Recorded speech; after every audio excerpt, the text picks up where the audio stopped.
안녕하십니까. 한국 딜로이트 그룹 기업 지배기구 발전센터 2022 웨비나 사회를 맡은 기업 지배기구 발전센터 센터장 김한석입니다. 반갑습니다. 먼저 안내 말씀을 드립니다. 오늘 진행하는 웨비나의 발표 자료는 보고 계시는 웨비나 브라우저에서 다운로드 가능하며 웨비나 실시 이후에도 녹화 영상은 한국 딜로이트 그룹 홈페이지에서 수강이 가능하오니 참고해 주시기 바랍니다. 금일 진행 순서를 말씀드립니다. 본 웨비나는 오후 2시부터 4시까지 총 4개의 세션 및 Q&A 세션으로 진행할 예정입니다. 웨비나 연사로는 한국 딜로이트 그룹 기업 지배기구 발전센터 자문위원이신 박재환 중앙대학교 교수님 그리고 한국 딜로이트 그룹 전문가가 연사로 나서 메시지를 전달드릴 예정입니다. 먼저 한국 딜로이트 그룹 장수재 오딧 앤 어슈어런스 본부장님의 인사 말씀으로 본 행사를 시작하겠습니다. 안녕하십니까. 한국 딜로이트 그룹에서 회계감사 본부장을 맡고 있는 장수재 파트너입니다. 먼저 바쁜 일정에도 불구하고 한국 딜로이트 그룹의 기업 지배기구 발전센터 2022 웨비나에 참석해 주신 여러분께 진심으로 감사드립니다. 또한 저희 기업 지배기구 발전센터 활동을 격려해 주시고 본 웨비나의 세션 2에서도 강연을 진행해 주실 박재환 중앙대학교 경영학부 교수님께도 감사의 말씀을 드립니다. 한국 딜로이트 그룹은 2014년 업계 최초로 지배구조 선진화를 위해 기업 지배기구 발전센터를 설립하였습니다. 기업 지배기구 선진화 전반에 관한 딜로이트 전문가들의 통찰력이 담긴 전문 자료를 제공하는 등 이사회와 감사위원회의 실무 수행을 돕기 위해 꾸준히 노력하고 있습니다. 금번 한국 딜로이트 그룹 기업 지배기구 발전센터 2022 웨비나는 국내 사회이사 및 감사위원에게 집중되고 있는 아젠다로 구성을 해서 총 4개의 세션을 선보일 계획입니다.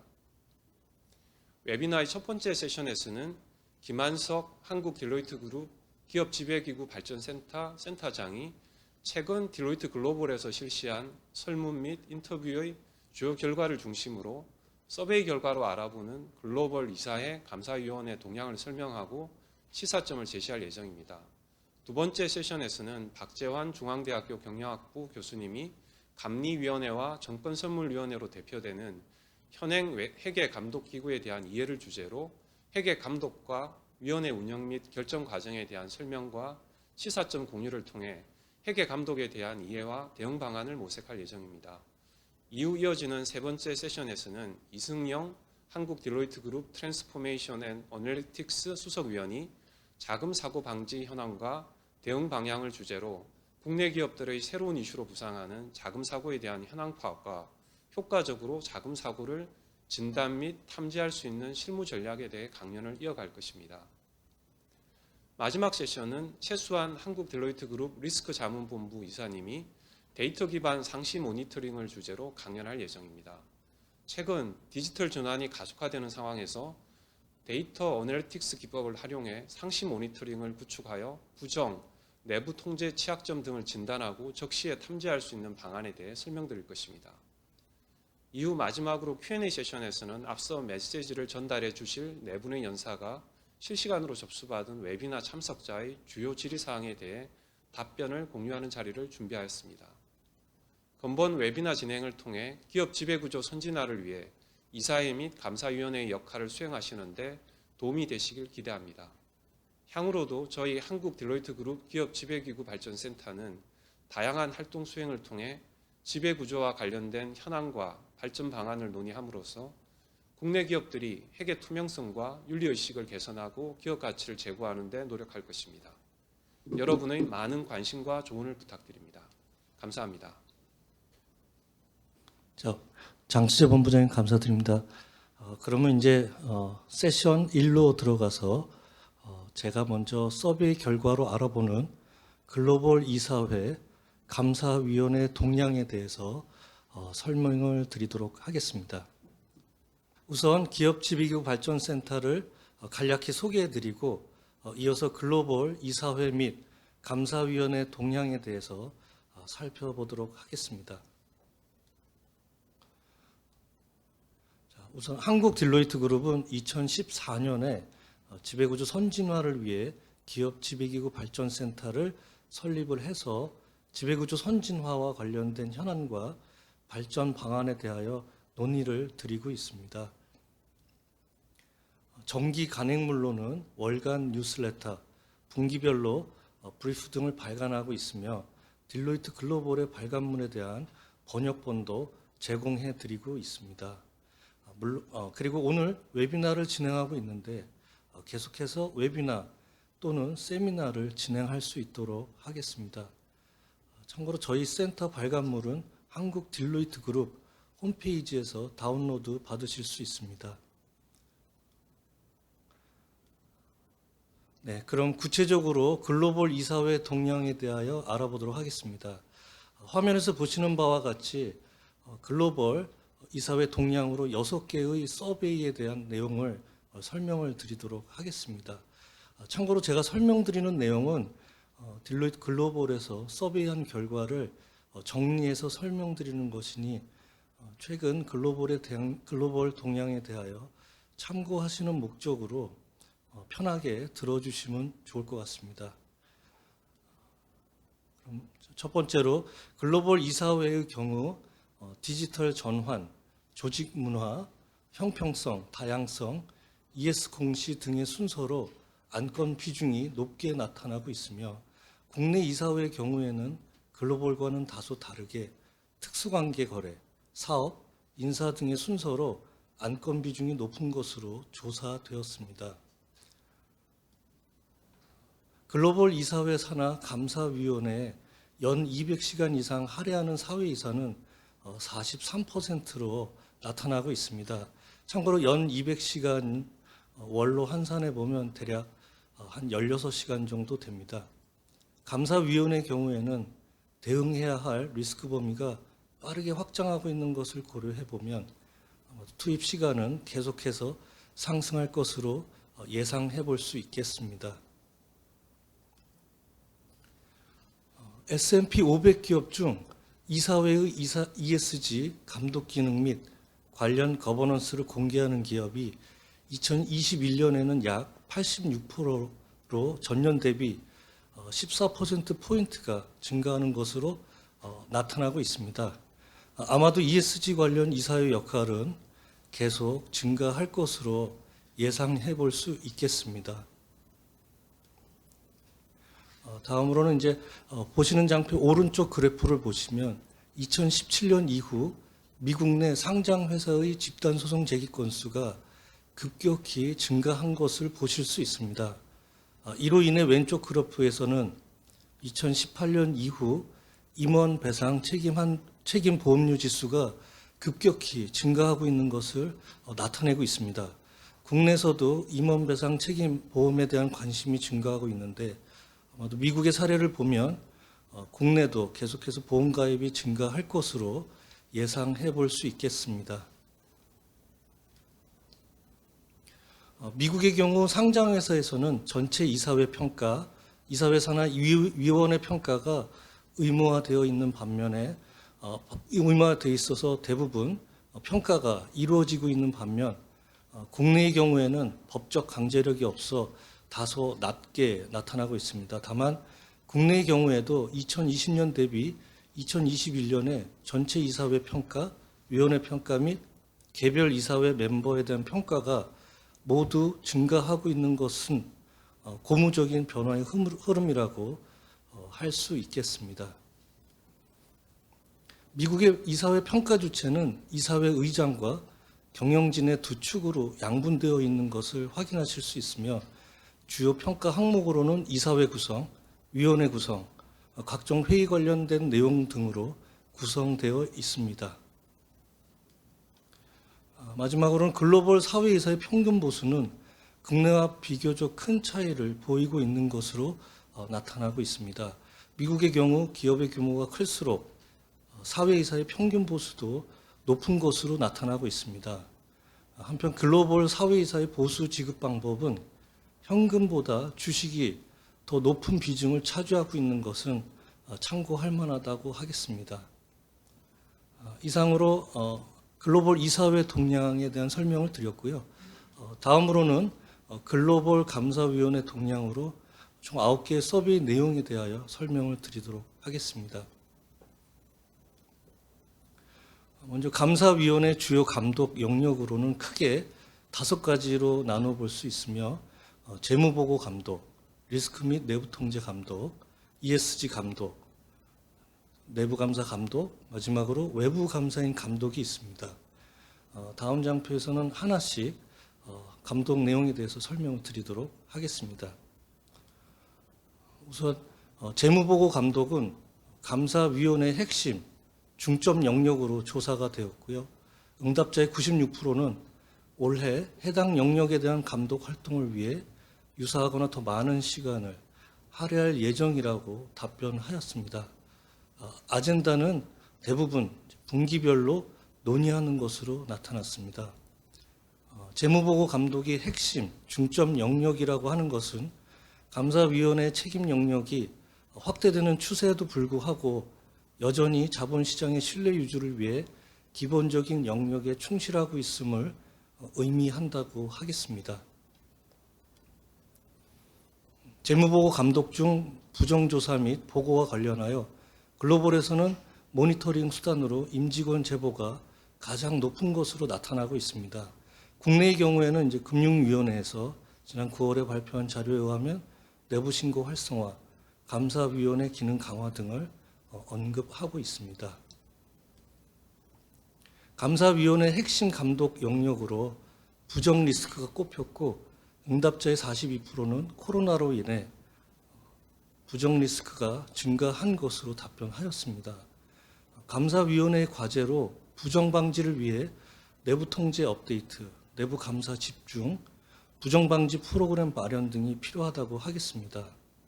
오늘 웨비나 3번째 세션과 4번째 세션에서는 이와 관련된 내용을 설명드릴 예정입니다. 다음으로는 리스크, 내부 통제 감독이 되겠습니다. 응답자의 42%는 감사위원회에게 전사 리스크 감독 책임이 있다고 답변을 하였고요. 그중 32%는 신흥 리스크 관리를 위해 전사 리스크 감독에 더 많은 시간을 할애할 것으로 예상한다고 답변하였습니다. 감사위원회에서는 윤리원칙 준수 지원, 내부 신고 프로그램, 핫라인 운영 등을 고려해 볼 수 있겠습니다. 2순위 중점 리스크 영역으로는 사이버 보안이 꼽혔습니다. 응답자의 69%가 작년 대비 사이버 보안 감독에 할애하는 시간이 증가할 것으로 답변하였습니다. 감사위원회 회의 시 정보보호 최고 책임자 등을 배석하여 보다 효과적인 감독이 될 수 있도록 운영해 보는 것을 고려해 볼 수 있겠습니다.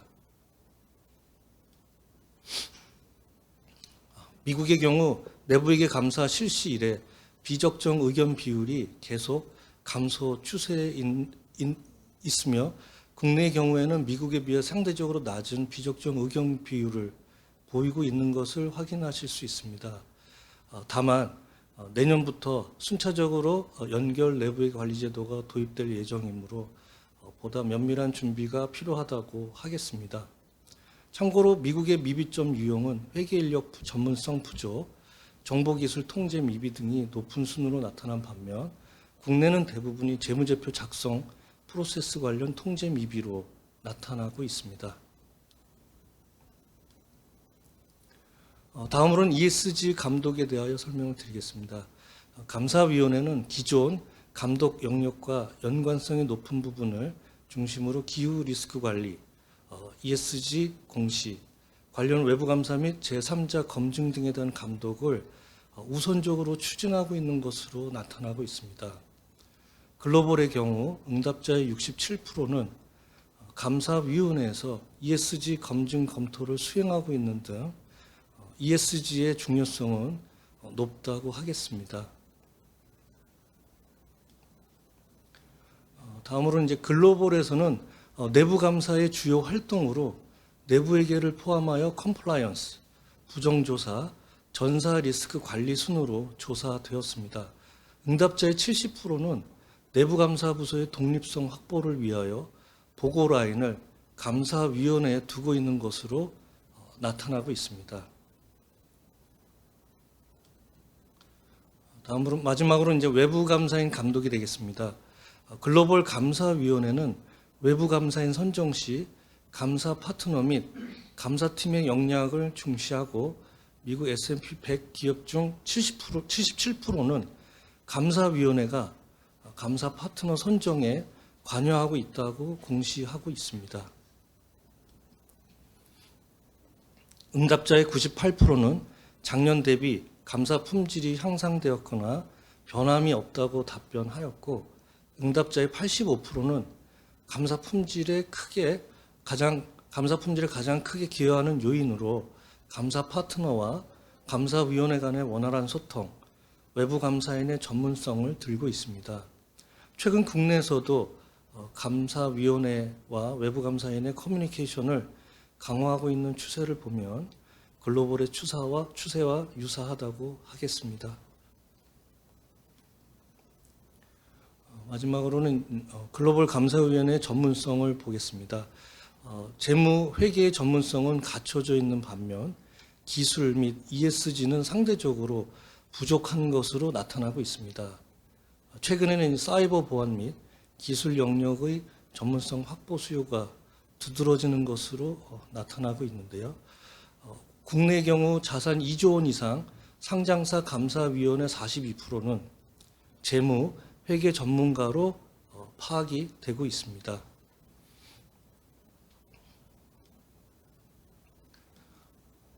네, 지금까지 설명드린 내용을 종합해보면 이사회, 감사위원회는 경영진, 지원조직, 외부감사인과 유기적으로 연관되어 있으며 지속가능 성장 및 기업가치 향상을 위한 활동을 수행하고 이를 통해 다양한 이해관계자의 이익을 보호하는 방향으로 운영이 되어야 할 것으로 생각이 됩니다. 참고로 딜로이트는 거버넌스의 구성 요소를 정의하기 위해 이사회, 감사위원회가 감독해야 할 영역, 지배구조, 전략, 경영성과, 윤리경영, 인재관리, 리스크관리를 효과적으로 평가하기 위한 모델을 제시하고 있습니다. 이로써 짧은 시간에 좀 많은 정보를 여러분들께 전달하고자 하였는데 보다 자세한 사항은 자료를 다운로드 받으셔서 참고하시면 되겠습니다. 이상으로 제 발표를 마치도록 하겠습니다.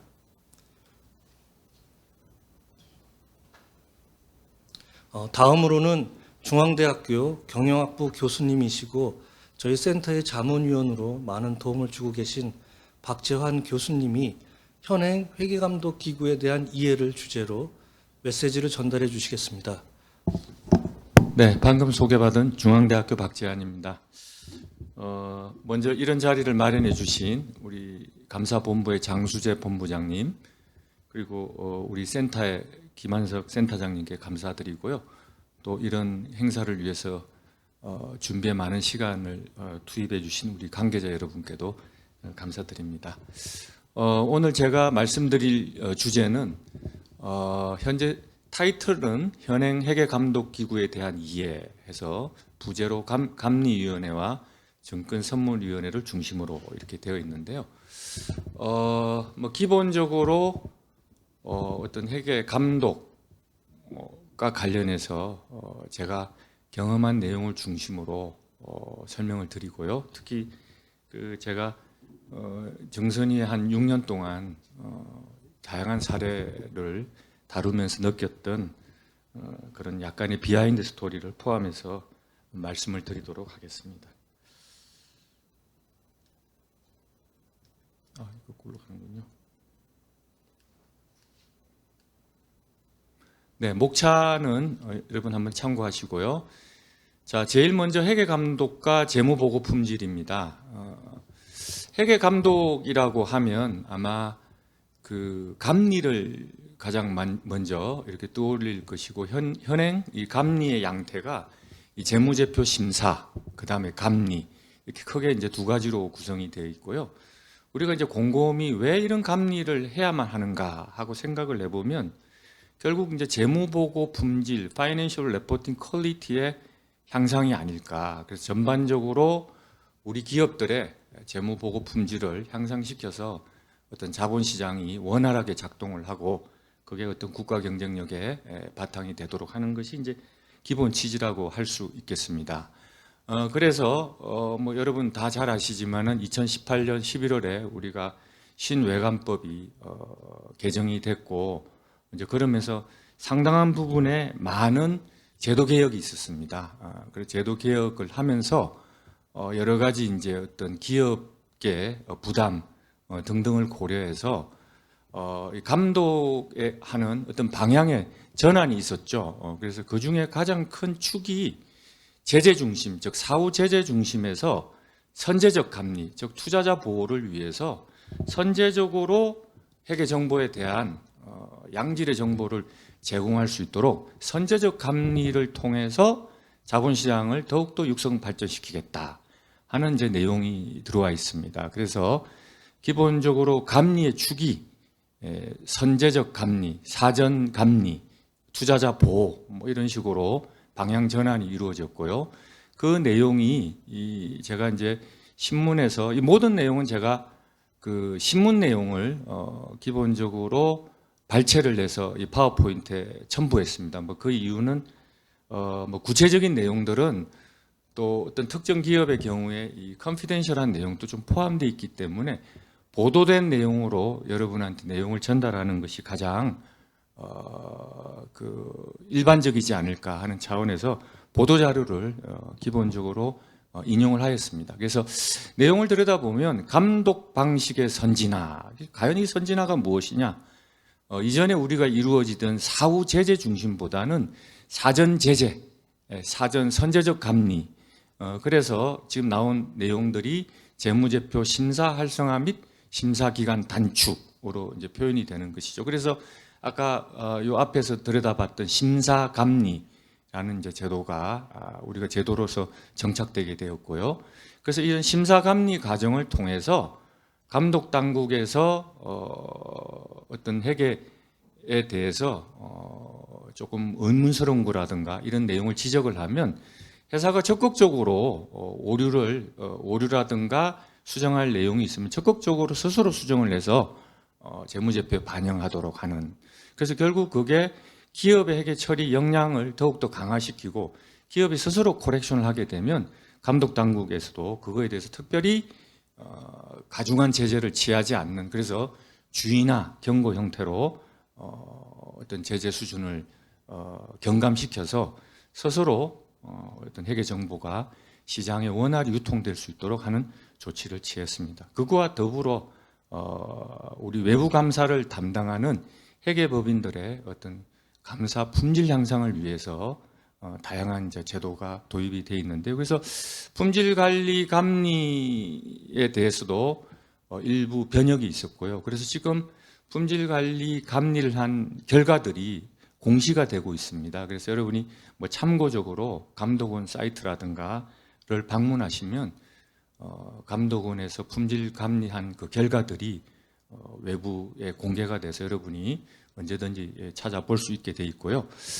그 다음에 감사 품질 관리 자체 평가제도 도입. 이 부분은 감사 품질이라는 것은 굉장히 추상적이죠. 그래서 이 부분에 대해서는 아직은 뭐 구체적인 특별한 진척은 별로 없는 거로 제가 알고 있습니다. 자, 이런 식의 우리 선진화 이제 감독 체제 어떤 변환에 대한 메시지가 있었는데, 실제 우리 이제 현실을 들여다보면 이렇습니다. 최근에도 우리 지금 파워포인트 상에 밑에 자료를 보시면 특히 이 횡령, 아까 우리 김한석 센터장님께서도 말씀하셨지만 이 횡령 이슈가 굉장히 사회적으로 이제 부각이 되면서 과연 이거에 대해서 우리의 어떤 회계 감독 체제 내지는 기업, 그다음 감사인 각각 그 자리에서 역할을 다 했는가에 대한 여러 가지 자성이 있었죠. 그리고 요즘 뭐 사회 분위기가 그렇지만 이런 큰 사건이 발생이 되면 과연 이 책임의 주체는 누구냐? 그 책임을 져야 할 주체에 대해서는 그거에 걸맞는 제재가 이루어져야 되는 거 아니냐라는 라는 이제 논의가 많이 있고요. 그래서 결국 이런 그 횡령뿐만 아니라 우리가 기존에 이전에 있었던 다양한 그 감독에 의한 해계 조치들을 살펴보면 이런 식으로 제가 신문 기사를 뭐 스크랩했듯이 중징계, 뭐 해계 업계 논란, 역대 최고의 과징금 뭐 이런 식으로 이제 제재에 대한 논의가 많이 이루어지게 됩니다. 그래서 우리 회계 감독과 관련해서는 여러분이 연상되게 되는 게 결국 이 현실에 있어서는 과연 이런 중대한 회계 어떤 오류라든가 부정이 있었을 때 이러한 책임의 문제가 가장 큰 관심사이고 이거에 대한 관리 문제가 가장 큰 이슈로 부각된다라고 할 수 있겠습니다. 그래서 이제 그 우리가 18년 신외감법이 개정이 되면서 그 개정된 내용을 구체적으로 감독 당국에서 집행하는 어떤 기준이 양정 기준이라고 할 수 있는데요. 그 양정 기준의 내용을 들여다보면 여기 지금 나와 있듯이 어쨌든 회계감리 중과실 비중은 줄이도록 하겠으나 고의 회계 부정에 대해서는 제재를 강화하겠다. 그래서 가벼운 과실이나 이런 부분에 대해서는 회사가 스스로 코렉션해서 그 재무제표를 수정을 하고 거기에 대해서는 경감된 제재 조치를 취하나 중대한 회계 부정, 즉 고의 중과실에 해당한 중대한 회계 부정에 대해서는 제재 수준을 크게 강화하겠다라는 그 내용이 이제 들어와 있습니다. 그래서 구체적인 내용이 지금 우측편에 나와 있는데 여러분 한번 보시도록 하고요. 자, 그래서 우리 이 회계 감독과 관련한 우리 기업의 입장에서는 근본적으로 이런 회계 감독이 재무 보고 품질을 개선하기 위한 것이긴 하나 당사자인 기업의 입장에서는 결국 이런 감독 당국 횡령 부정을 포함을 해서 이러한 사건 사고를 미연에 방지하고 그 방지를 통해서 감독 당국의 제재와 기업 내지는 기업의 임원들이 책임을 져야 될 민형사상의 책임을 어떻게 완화시켜 갈 것이냐라는 게 이제 주된 우리 회계와 관련된 핵심 아젠다가 아닐까 생각을 해봅니다. 그래서 결국 우리가 이러한 그 내용을 제가 이제 한 단어로 Financial Reporting Risk라고 이제 표현을 했는데요. 재무보고와 관련된 위험을 회사 내에서는 어떻게 관리를 할 것이냐. 그 관리를 위했을 때는 우리가 전형적으로 하는 얘기가 기업 내부의 역량을 강화시키고 그래서 이제 이 내부 역량이란 게 지배 구조를 개선시키고 내부의 관리 제도와 시스템을 보완하고 보강하고 그 다음에 우리 내부의 휴먼 리소스의 역량을 배가시키고 뭐 이런 것들이 이제 전통적으로 우리가 할 수 있는 내용이 되겠고요. 그거와 덧붙여서 이러한 재무보고 리스크를 가장 경감시킬 수 있는 외부 감사인은 누구인가를 찾아서 감사인으로 선정을 해서 우리 리스크를 관리하는 것이 이제 해답이 아닐까. 아주 기초적인 이론적인 수준의 이제 언급입니다. 그렇지만 조금 더 구체적이고 자세하게 이런 내용을 가지고 설명을 한번 해볼까 합니다. 자, 그래서 이제 이러한 우리 재무보고 리스크를 관리를 하려면 현재 이루어지고 있는 회계감리와 제재는 어떤 식으로 이루어지는 것이냐에 대한 이해가 필요한 것 같습니다. 그래서 그거에 관해서 간략하게 말씀을 드리면 일단 이제 18년 11월에 개정된 외부감사법에 이제 주요한 내용을 제가 요 한 페이지에 간단하게 삽입을 했는데요.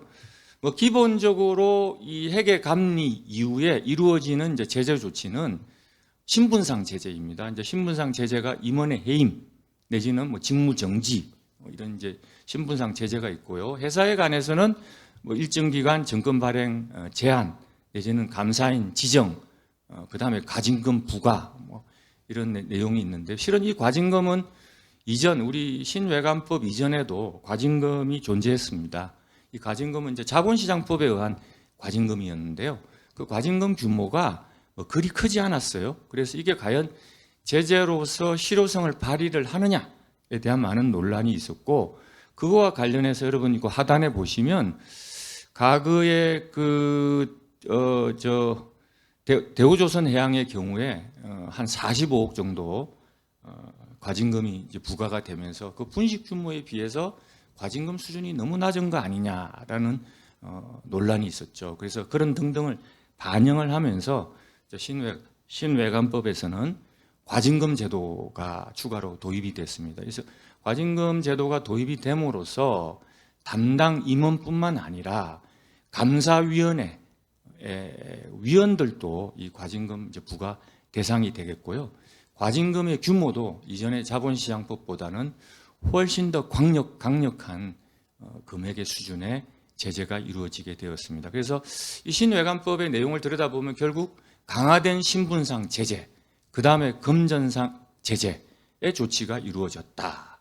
그 다음에 이제 형사처벌 조항은 뭐 이전과 유사하게 존재하고 있고요. 이런 식으로 이제 외부감사법이 개정이 됐고, 특히 이제 오늘 우리 오디언스 중에 이제 감사위원 사회이사로서 내지는 뭐 내부이사님도 계시겠지만은 감사위원분이 계시는 거로 알고 있는데, 그거와 관련해서는 이렇게 규정이 되어 있습니다. 이제 기본적으로 감사위원회는 협의체이기 때문에 각 개별 감사위원회 책임 구분이 어렵고 위법 행위에 대한 감사위원회의 책임이 인정되는 경우 모든 감사위원회에 대해서 기본적으로 조치한다. 이렇게 규정이 되어 있습니다. 그래서 통상적으로 이제 감사위원회가 3인 이상으로 구성이 되는데, 그게 이제 당연히 회계 전문가께서 감사위원장을 구성하고 계시지만은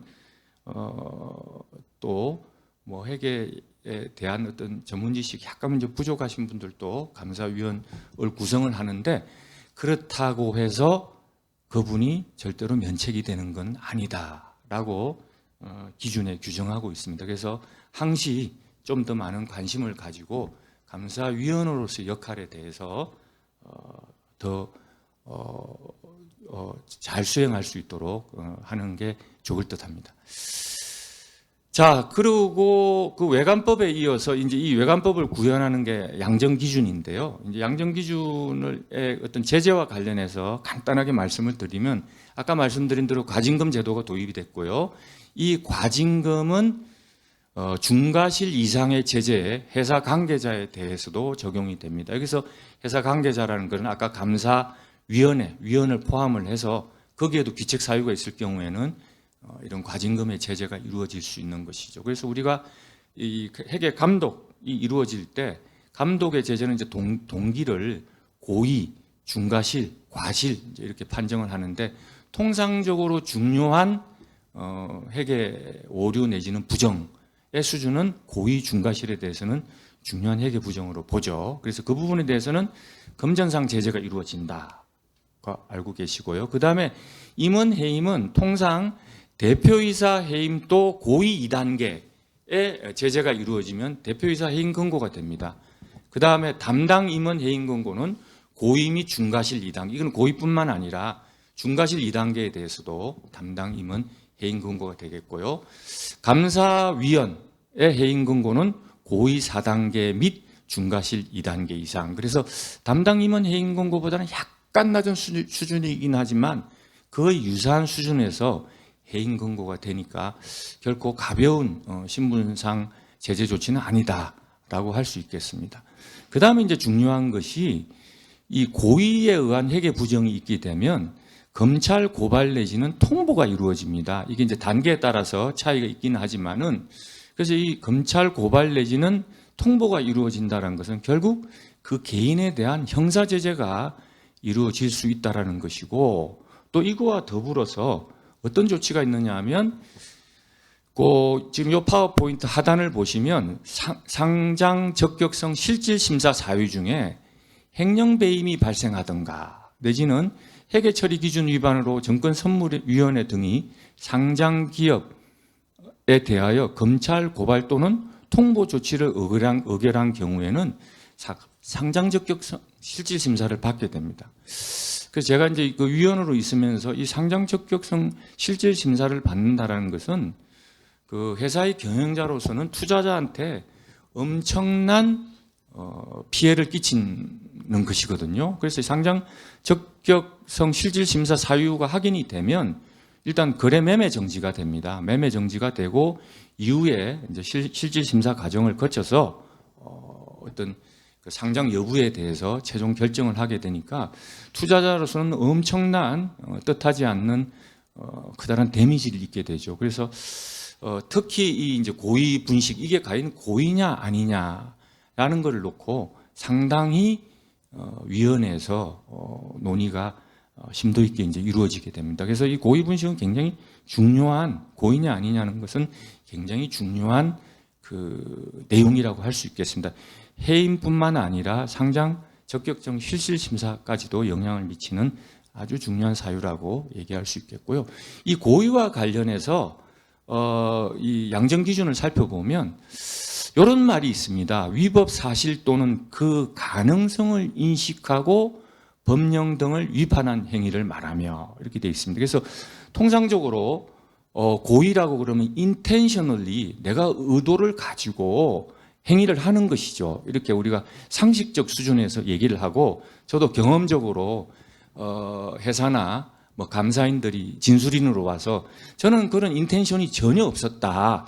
그래서 고의가 아니다라고 주장을 하는데 이 고의의 인텐션이 있었냐 없었냐는 그 향후 그 거래와 관련돼서 궁극적으로 외관으로 나타난 양태를 보고 판단을 하는 것이거든요. 그래서 이제 그게 왜 그러냐면 여기서 보시면 위법 사실 또는 그 가능성을 인식하고 그럼 이 가능성을 인식하고 행위를 했느냐 아니면 가능성을 인식하지 못하고 행위를 했느냐 이거에 대한 이제 판단이기 때문에 그래서 결국은 이 판단의 문제로 기착이 됩니다. 그래서 양정 기준의 내용을 이렇게 여러분 구체적으로 한번 보시면 그 1번, 2번 뭐 이런 내용을 들여다보면 은폐, 조작, 위변조 뭐 이런 거는 명확하죠. 고의라고 할 수 있는데 그 다음에 이제 그 감사인이 요구한 자를 위변조하는 등 외부 감사를 방해하는 경우 이것도 비교적 명확하다고 할 수 있는데 저 옆으로 가서 보시면 그 특수관계자와 비정상적 거래가 있었는데 이거를 주소 공시 안 했다 하면 이제 이런 부분들이 과연 이제 고의냐 아니냐라는 이제 이슈로 등장하게 됩니다. 그래서 여기 내용에 있다시피 주소 공시를 안 했는데 이제 이런 것들이 결국 주주 또는 임직원의 이익과 상당히 관계가 있을 수 있거든요. 이제 그렇기 때문에 의도적으로 주소 공시를 안 한 거 아니냐라고 아까 그러한 주소 공시를 하지 않았다는 것이 위법한데도 불구하고 이러한 그 이익에 직접적으로 영향을 끼치기 때문에 주소 공시하지 않았기 때문에 고의다라고 이제 판단될 수 있는 것이죠. 이런 것들이 상당히 이제 이슈가 되고요. 그래서 그 5번에 가서 보시면 독립적 항목으로 위법 사실 또는 그 가능성을 인식하고 법을 위반한 경우라고 또 명시하고 있습니다. 이게 이제 바로 미필적 고의라는 것인데요. 미필적 고의. 그래서 요 부분은 뭐 간단하게 이제 예를 들어서 한번 설명드리면 이런 것 같습니다. 우리가 사람을 때리면 심하게 때리면 사람이 이제 그 죽을 수도 있는 그런 상황이 된다는 건 누구나 다 알고 있죠. 그래서 인식은 하고 있습니다. 인식을 하고 있는데 근데 이제 그런 어떤 폭력 행위가 어떤 살인으로 연결이 됐을 때 과연 이게 이제 우리가 이럴 수 있는 거죠. 뭐 조금 이 충고하는 의미에서 몇 차례 때리고 이러다가 잘못돼서 그 사람이 이제 어떤 뭐 엎어지든가 이렇게 해서 어떤 그 죽음에 이르게 됐다. 그랬을 때 이제 우리가 이게 과실에 의한 살인이냐 아니면 고의에 의한 살인이냐에 따라 가지고 형법에서 있어 가지고 제재 수위가 굉장히 달라지는 것이거든요. 그래서 이제 결국은 내가 어떤 살해 의도를 갖고 있었느냐 없었느냐. 물론 그 진술인은 당연히 살해 의도가 없었다라고 얘기하겠죠. 그렇지만은 그 사람이 하는 행위 양태에 따라서 이게 과연 고의성이 있느냐 없느냐 여부를 판단한다는 것이죠. 그래서 이제 그게 보면 우리가 몇 차례 지속적으로 어떤 급소 부위를 뭐 가격을 했다라든가 뭐 이렇게 되면 이 사람이 살해 의도를 가지고 꼭 죽이려고 했던 건 아니지만 살해 의도를 가지고 뭐 이런 행위를 한 게 아니냐 해서 이제 고의에 의한 살인이 되듯이 이 핵의 경우에도 지금 이 어떤 제가 인용이 되는 게 조금 무겁게 언급이 돼서 죄송스럽긴 하지만 이제 가장 그 이해가 하기 좋은 사례가 아닐까 생각이 드는데요.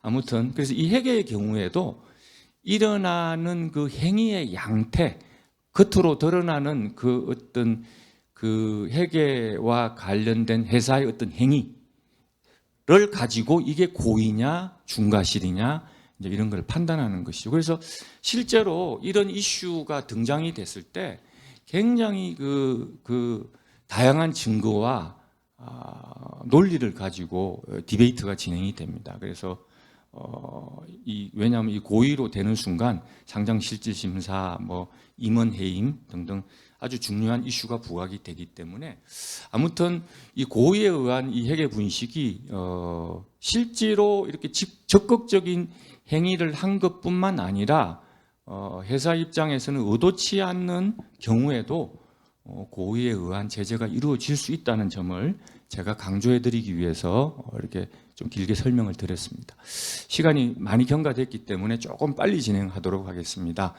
그 감리 업무 절차가 요 표에 의해서 진행이 되고요. 이제 가장 중요한 부분은 아마 혐의 사항 입수라고 할 수 있겠습니다. 그러니까 혐의 사항이 입수가 됐을 때 그거에 기초해서 이제 감리가 진행이 되는데요.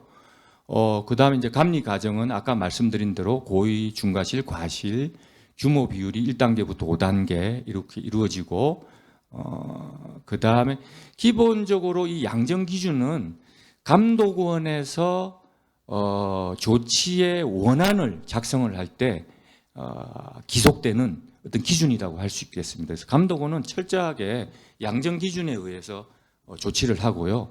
그 조치된 내용에 이제 기초해서 위원회 단계에서 이제 그 실제 양정이 이루어지게 됩니다. 그래서 21년도 작년도 감리 결과를 가지고 간단히 한번 살펴보면 작년의 경우에는 한 152개사가 감리가 이루어졌고요. 그래서 제가 이제 우리 상장회사 수를 한번 살펴보니까 한 2,400개 정도 되더라고요. 2,400. 그래서 2,400개 중에서 한 152개니까 이게 6% 정도 되는데 그러면 이러한 그 주기로 계속 감리가 이루어진다 그러면 보통 한 15년 주기로 감리가 이루어지기 때문에 미국의 경우에는 이제 SEC 경우에는 제가 알기로는 아마 5년 주기로 해서 이런 감리가 이루어지는 거로 알고 있습니다. 그러니까 우리가 감리 주기가 어떻게 보면 굉장히 길다고 할 수 있겠죠. 그래서 이루어지고 있고 그 152개사의 감리가 이루어졌는데 지정률을 보면 뭐 54% 이렇게 되고 뭐 여기 이제 뭐 주의나 이런 것까지 포함된 거기 때문에 뭐 그런 부분은 크게 이제 중요하게 우리가 생각할 필요가 없고 중요한 부분은 혐의 감리 중에 98%는 조치가 된다라는 거예요. 그래서 혐의 감리가 이루어지면 굉장히 높은 수준의 지적률이 있고 그 지적되는 것들이 상당 부분 고의나 중과실로 연결될 수 있다라는 것입니다. 그래서 보시면 21년도에 83사가 제재가 됐는데 그 중에 한 21개사가 고의 또는 중과실로 제재가 됐어요. 그러니까 지적된 회사 중에 한 25%가 고의 중과실로 제재가 되니까 물론 고의 중과실의 제재 비율이 과거보다 조금 낮긴 하지만 여전히 굉장히 높은 지적률이라고 할 수 있겠고요. 이 고의 중과실 비율이 낮아지는 이유는 그 우리가 신외관법을 만들면서 양정 기준상에 중과실을 제재 조치하는 부분을 조금 더 우리가 강화시켰죠. 그래서 중요성의 4배 이상 넘는다라든가 그런 요건을 첨부하면서 중과실 비율이 좀 줄어지긴 했으나 여전히 그 비율이 굉장히 높고요. 그 다음에 이 가징금, 제가 이 말 지금도 여기 보시면 19, 20, 21년 3개년간 보면 회사별 평균 부과 금액이 많이 늘어나고 있죠. 21년도는 한 11억 정도 됩니다. 그래서 이거는 이제 과거에는 자본시장법상 과징금이 주로 이제 언급이 되다가 19년부터는 이제 외관법에 의한 과징금이 부과되기 시작하면서 과징금 금액이 늘어났는데 이거는 앞으로 저는 더 늘어날 거로 생각이 되고요. 이 과징금은 아마 그 임원들한테도 아까 부과되는 거기 때문에 이 부분이 상당히 부담으로 작용될 수 있을 것 같다라는 생각이 듭니다. 자, 그다음에 이제 감리 절차와 관련해서요. 지금 시간이 많지 않은데 요거는 뭐 여러분이 한번 읽어 보시도록 하고요. 그래서 어쨌든 감리 단계에서 열람, 실사, 조회 문답 뭐 등등 이런 방법에 의해서 감리가 이루어지는데 그럼에도 불구하고 감독원은 이 강제 수사권이 없기 때문에 예를 들면 뭐 고의라든가 중과실 이런 걸 입증하기가 굉장히 어렵다. 요즘 이제 회사의 경우에는 유수의 어떤 법무법인을 활용을 해서 상당한 논리와 그거로 챌린징을 하는데 감독원이 쉽지 않다. 뭐 이런 많은 하소연은 하고 있기는 하지만 어쨌든 감독원이 상당한 그 우위의 입장에서 감리가 실은 진행됐다고 볼 수 있는데요. 그래서 저는 뭐 그런 걸 상당히 많이 목격을 했는데요. 최근에 제가 있을 때 이제 이 대심제가 도입이 됐고, 대심제라는 것은 그 회사, 감독 당국, 뭐 변호인 다 포함해서 한 자리에 앉아서 거기에서 질문과 대답을 하는 것이고, 회사 측 응답, 감독원 측 응답, 뭐 증거 자료 제시 그 자리에서 바로 이루어지도록 하는 그런 방식입니다. 그래서 대심제가 도입되면서 상당히 그 감독 당국과 피조사자의 어떤 그 수위가 어느 정도 대등한 수위에 접근이 됐는데요. 지금도 아마 저는 그러리라고 생각하는데 꼭 대심제가 아니더라도 일반적인 경우에도 조금 서로 어떤 극단적으로 어떤 팩트에 대한 진술이 다를 때는 바로 그냥 적극 질문을 합니다. 그 자리에서 감독원에게 질문을 하고 회사에서도 질문을 하고 또 상호 의견을 교환을 해서 과연 무엇이 진짜 팩트이냐 라는 걸 찾으려는 노력을 많이 했던 것 같아요. 그래서 증선이의 경우에도 이 대심제가 도입되면서 대심제가 아닌 경우에도 상당히 그 회의 방식이 달라졌다라는 말씀을 드리고 싶고요. 그 이외에도 최근에 지금 여기 나와 있는 1번부터 2번, 3번, 4번 이런 내용들이 뭐 실은 이 부분에 대해서도 제가 할 말씀이 많은데 그 우리 위원회 논의 과정 중에서 굉장히 많이 느꼈던 부분입니다. 그래서 그런 부분들이 상당히 많이 개선이 되고 이거는 제가 알기로는 현재 보완 조치가 이루어진 거로 알고 있습니다. 그래서 저는 회사나 뭐 감사인들한테 드리고 싶은 말씀은 이런 절차적인 수단은 충분히 인지를 해서 감독원 조사 단계부터 증선이 어떤 진술 단계까지 적극적으로 활용을 하라. 그리고 만일 이런 절차가 제대로 지켜지지 않으면 그 부분에 대해서 반드시 논박을 하고 그거에 대한 부당함을 주장을 하라라는 말씀을 드리고 싶습니다. 절대로 뭐 감독 당국에 대해서 어떤 저자세를 취한다고 그래서 좋은 결과가 나오지 않습니다. 그러니까 위원회 단계에서의 논의는 팩트와 논거에 의해서 판단이 되는 거기 때문에 그 상황에서 할 수 있는 최대한의 방법을 동원을 해서 본인의 권리를 주장을 하는 것이 저는 필요하다고 보여지고요. 자, 그 다음에 증선이와 감리입니다. 그래서 뭐 성격 구성은 한번 읽어보시도록 하고요. 그 의사결정 과정에서도 이렇습니다.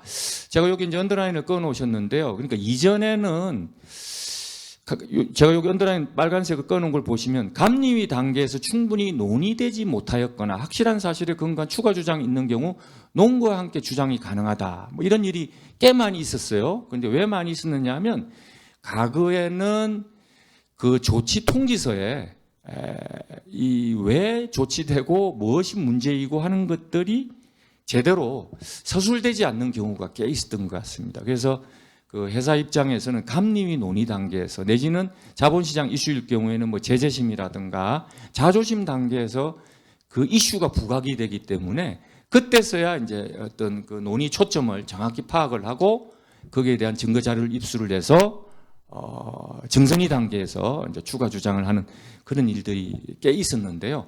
근데 이제 아까 앞에서도 그런 것들이 절차적으로 보완이 됐기 때문에 앞으로는 뭐 그런 일은 그리 많이 있을 것 같지는 않습니다. 아무튼 그럼에도 불구하고 감리위라든가 이 단계에서 조금 주장이 부족했다라든가 내지는 그거에 보완하는 추가적인 증거가 있다고 하면 증선이 단계에서 적극적으로 주장을 해야 할 필요가 있다라는 말씀을 드리고요. 제가 경험적으로 정선이 단계에서는 어떤 회계 기준과 관련해서는 큰 이슈가 없었습니다. 그거는 우리가 회계 기준이라든가 이런 전문기관을 통해서 유권 해석을 받고 중요한 이슈들은 사안에 대한 적용 문제였고요. 그 다음에 저는 뭐 이 원칙은 정선이가 계속 유지할 거라고 보는데 아주 중요한 사안, 뭐 예를 들면 뭐 삼바라든가 뭐 이런 건 잘 아시겠지만 가능한 정선이 5인 전원이 동의해야 우리가 의결을 하는 그런 전통을 세웠습니다. 특히 중요한 안건일수록 한 사람이라도 그거에 대한 반대 의견이 있으면 추가적인 논의를 통해서 합의점에 도달했다라는 그런 기억이 있고요. 자, 요게 이제 감리와 관련된 어떤 행정상 제재와 관련되는 것이고요. 그 다음에 이런 회계에 부정이 생기게 되면 이거와 관련해서 민사, 형사상 제재가 이루어집니다. 그래서 일단 민사상 손해배상이 이루어지고요. 그래서 자본시장법에 보면 배상의 책임을 질 자가 상당한 주의를 하였음에도 불구하고 이를 알 수 없었음을 증명하지 못하면 그거에 대한 책임을 지게 되죠. 그래서 요거에 요런 것처럼 민사 책임이 있고요, 형사 책임, 행정 책임 이런 것들이 이제 제기되고 이거와 관련된 이제 소송을 여러분 한번 쭉 이렇게 열고 해서 보시면 맨 아래에 있는 대우조선해양 케이스를 제외하고는 그 위에 있는 케이스 전부 다 내가 사회이사든 이사로 자리를 하고 있었으나 나는 그런 회계 부정이 이루어지는지 몰랐다. 내지는 이사회가 개최되지도 않았다.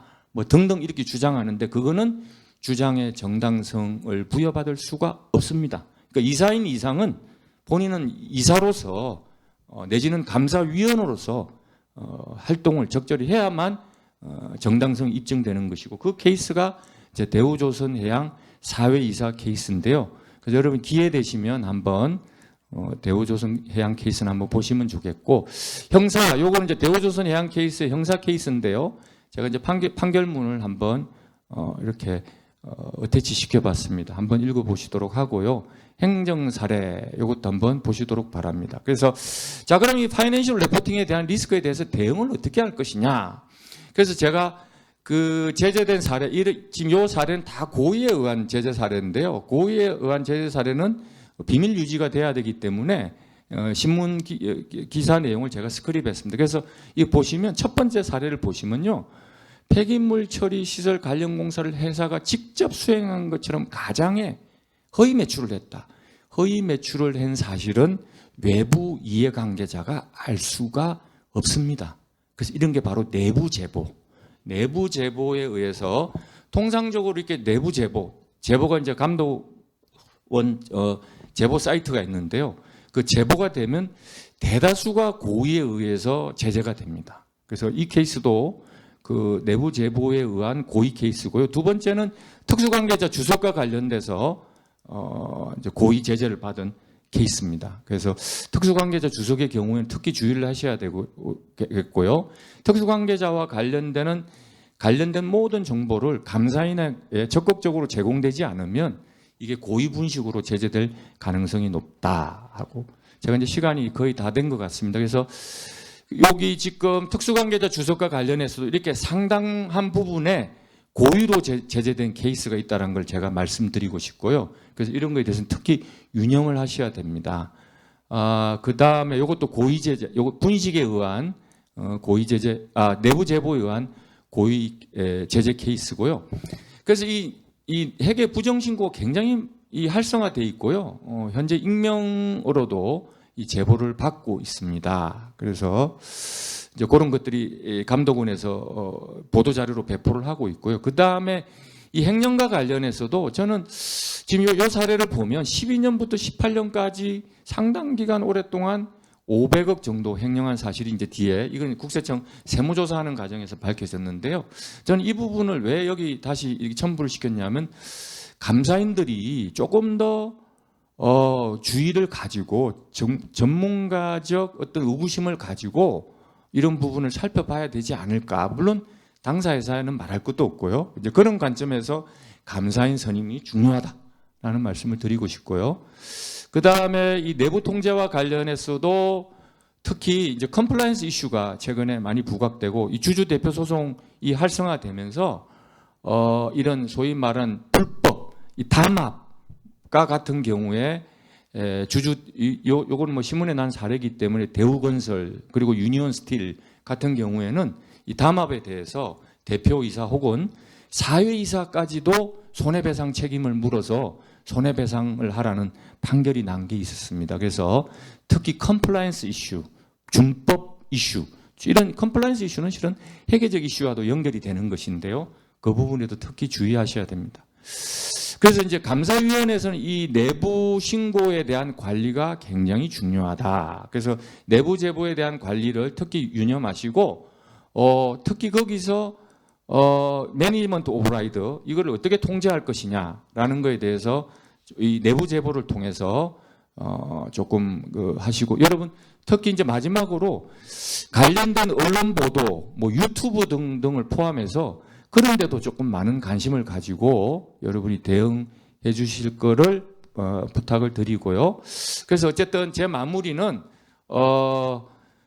품질 좋은 오디터를 선정을 해서 결국 오디터와 회사는 한 배를 타서 같이 가고 있는 입장이거든요. 그래서 이런 파이낸셜 리포팅 리스크를 최소화할 수 있는 방안을 찾아서 최대한 노력을 기울여야 된다라는 거로 제 발표를 마치도록 하겠습니다. 너무 촉박하게 마무리를 해서 죄송합니다. 감사합니다. 네네. 박재환 교수님 감사합니다. 박 교수님은 금융위원회 증권선물위원회 비상임위원하고 금융감독원 감리위원회 위원을 역임하셨던 경험과 지식을 바탕으로 현행 회계감독기구의 감독기조 및 이에 대한 사회이사 감사위원의 대응 방향을 정리해 주셨습니다. 지금 잠시 쉬는 시간을 갖도록 하겠습니다. 3시 5분에 다시 세션을 이어가겠습니다. 참고로 이어지는 다음 2개의 세션에서는 현재 사회적으로 이슈가 되고 있는 자금 사고 및 부정과 관련한 현안을 짚어보고 대응 방안을 고려해보는 세션을 제공해 드리도록 하겠습니다. 잠시 후에 뵙겠습니다. 네. 그러면 본 행사의 3번째 세션으로 한국 딜로이트 그룹 트랜스포메이션 앤 어널리틱스 그룹 이승영 수석위원께서 자금 사고 방지 현황과 대응 방향을 주제로 메시지를 전달해 드리겠습니다. 수석위원님 부탁드립니다. 네, 안녕하십니까. 이승영 수석위원입니다. 네, 오늘 핫한 주제를 가지고 좀 좋게 간략하게 소개를 해드릴 예정인데요.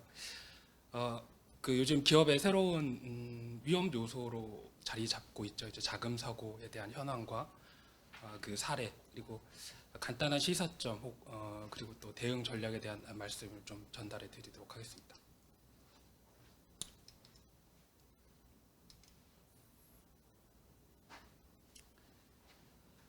최근 자금 사고 관련된 이제 부정 횡령 사건 올해 매월 큰 사건이 발생할 정도로 많이 이제 발생하고 있는데요. 기업들에게는 새로운 리스크로 아까 작용한다고 말씀드렸듯이 유형, 무형의 손실을 입히고 있고요. 기존의 이제 전통적인 감사 영역도 이제 소용이 없다는 의견까지 제기가 되고 있는 상황입니다. 따라서 보다 이제 다양한 사례를 통해서 우리 자금 사고 예방과 진단 그리고 연구 등이 좀 필요한 시기라는 생각이 좀 들었습니다. 자금 사고의 특징을 제가 이제 새롭게 재구성을 한번 해봤습니다. 과거 사례와 문헌 조사 등을 통해서 이제 2가지로 이제 구분을 해봤는데요. 지금 현재 저희가 자금 사고 관련된 기사화되는 유형이라고 보셔도 좋을 것 같습니다. 하나는 이제 현금을 횡령을 하거나 이제 문서를 위조하거나 하는 캐시 관련된 이제 횡령 케이스입니다. 본인 혹은 가족의 계좌를 활용하는 케이스가 주로 발생을 하고 있고요. 다른 하나는 재무정보 중에 저희가 현금 다음으로 횡령이 발생할 가능성이 가장 높은 재고자산 관련된 부정 케이스입니다. 주로 이제 재고자산을 고가나 저가로 판매를 해서 리베이트를 수령하거나 이제 고가로 구매한 후에 이제 구매자로부터 리베이트를 받는 아주 적발하기가 좀 어려운 그런 횡령 케이스고요. 그리고 또 가공의 거래처를 활용한 횡령 케이스 등 다양한 케이스가 2번째 케이스라고 보시면 좋을 것 같습니다. 현금 관련된 자금, 캐시 관련된 자금 사고와 달리 재고자산 관련된 자금 사고의 특징은 현금 흐름과 자금 흐름이 일치한다는 특징이 있습니다. 정상적인 제품을 판매를 하고요. 정상적으로 자금을 회수하고 건건이 모두 회계 기록이 됩니다. 그래서 현금 흐름과 자금 흐름이 일치한다는 특징을 갖고 있고요. 이에 반해서 캐시와 관련된 자금 사고의 경우에는 현금 흐름과 자금 흐름이 불일치하는 특징을 갖고 있습니다. 결국에는 현금 잔액은 맞출 수가 있습니다. 하지만 자금 횡령 사고 시점에는 두 가지 흐름이 불일치하는 그런 종적을 남긴다는 특징을 갖고 있습니다.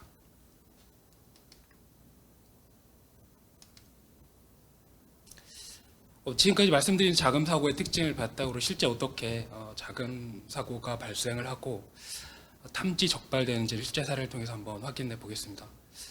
통상은 저희가 이제 회계 부정 징후라고 표현하기도 하고 이제 포렌식 어카운팅이라고 표현하기도 합니다. 실무에서 주로 활용할 수 있는 8가지 정도의 대응 시나리오를 통해서 한번 살펴보겠습니다. 총계장 원장 테스트라고 하는 것과 이제 벤포드 법칙, 거래처 정보를 활용한 테스트, 그리고 현금과 자금 흐름의 대사, 상대 계정 분석, 구매와 판매 단가를 이용한 분석, 재고장 횡령 관련된 테스트, 이렇게 8가지 한번 구체적으로 하나씩 살펴보면서 말씀을 드리겠습니다. 먼저 총계정 원장 테스트라고 하는 이제 Z라는 시나리오입니다. 회계감사를 수행할 경우에는 회계감사를 수행할 경우에는 대부분 활용하는 케이스고요. 대표적으로 한 5개 정도 케이스가 있습니다.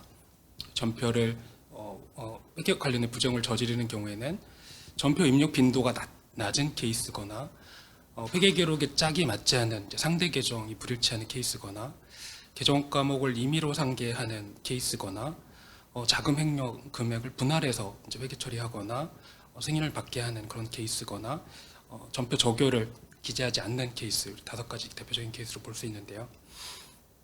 첫 번째 케이스부터 좀 말씀을 드리면 먼저 CFO가 주말에 대표이사 자녀 결혼식에 전표를 한 건 주말에 입력한 케이스입니다. 물론 정상적인 결제 과정과 통상적인 사회 통념에 맞는다면 문제가 없지만 이 경우에는 상당히 거액의 금액을 전표를 처리한 케이스고요.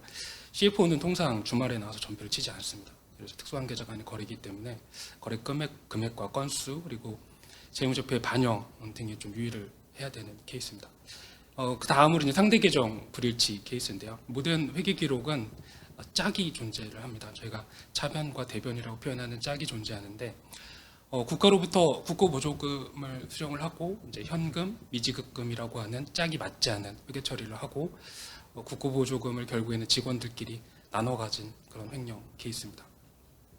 다른 케이스로 부채 비율을 낮추기 위해서 채권 채무를 이제 임의로 상계한다든지 횡령 금액을 감추기 위해서 금액을 분할해서 이제 회계 처리를 하거나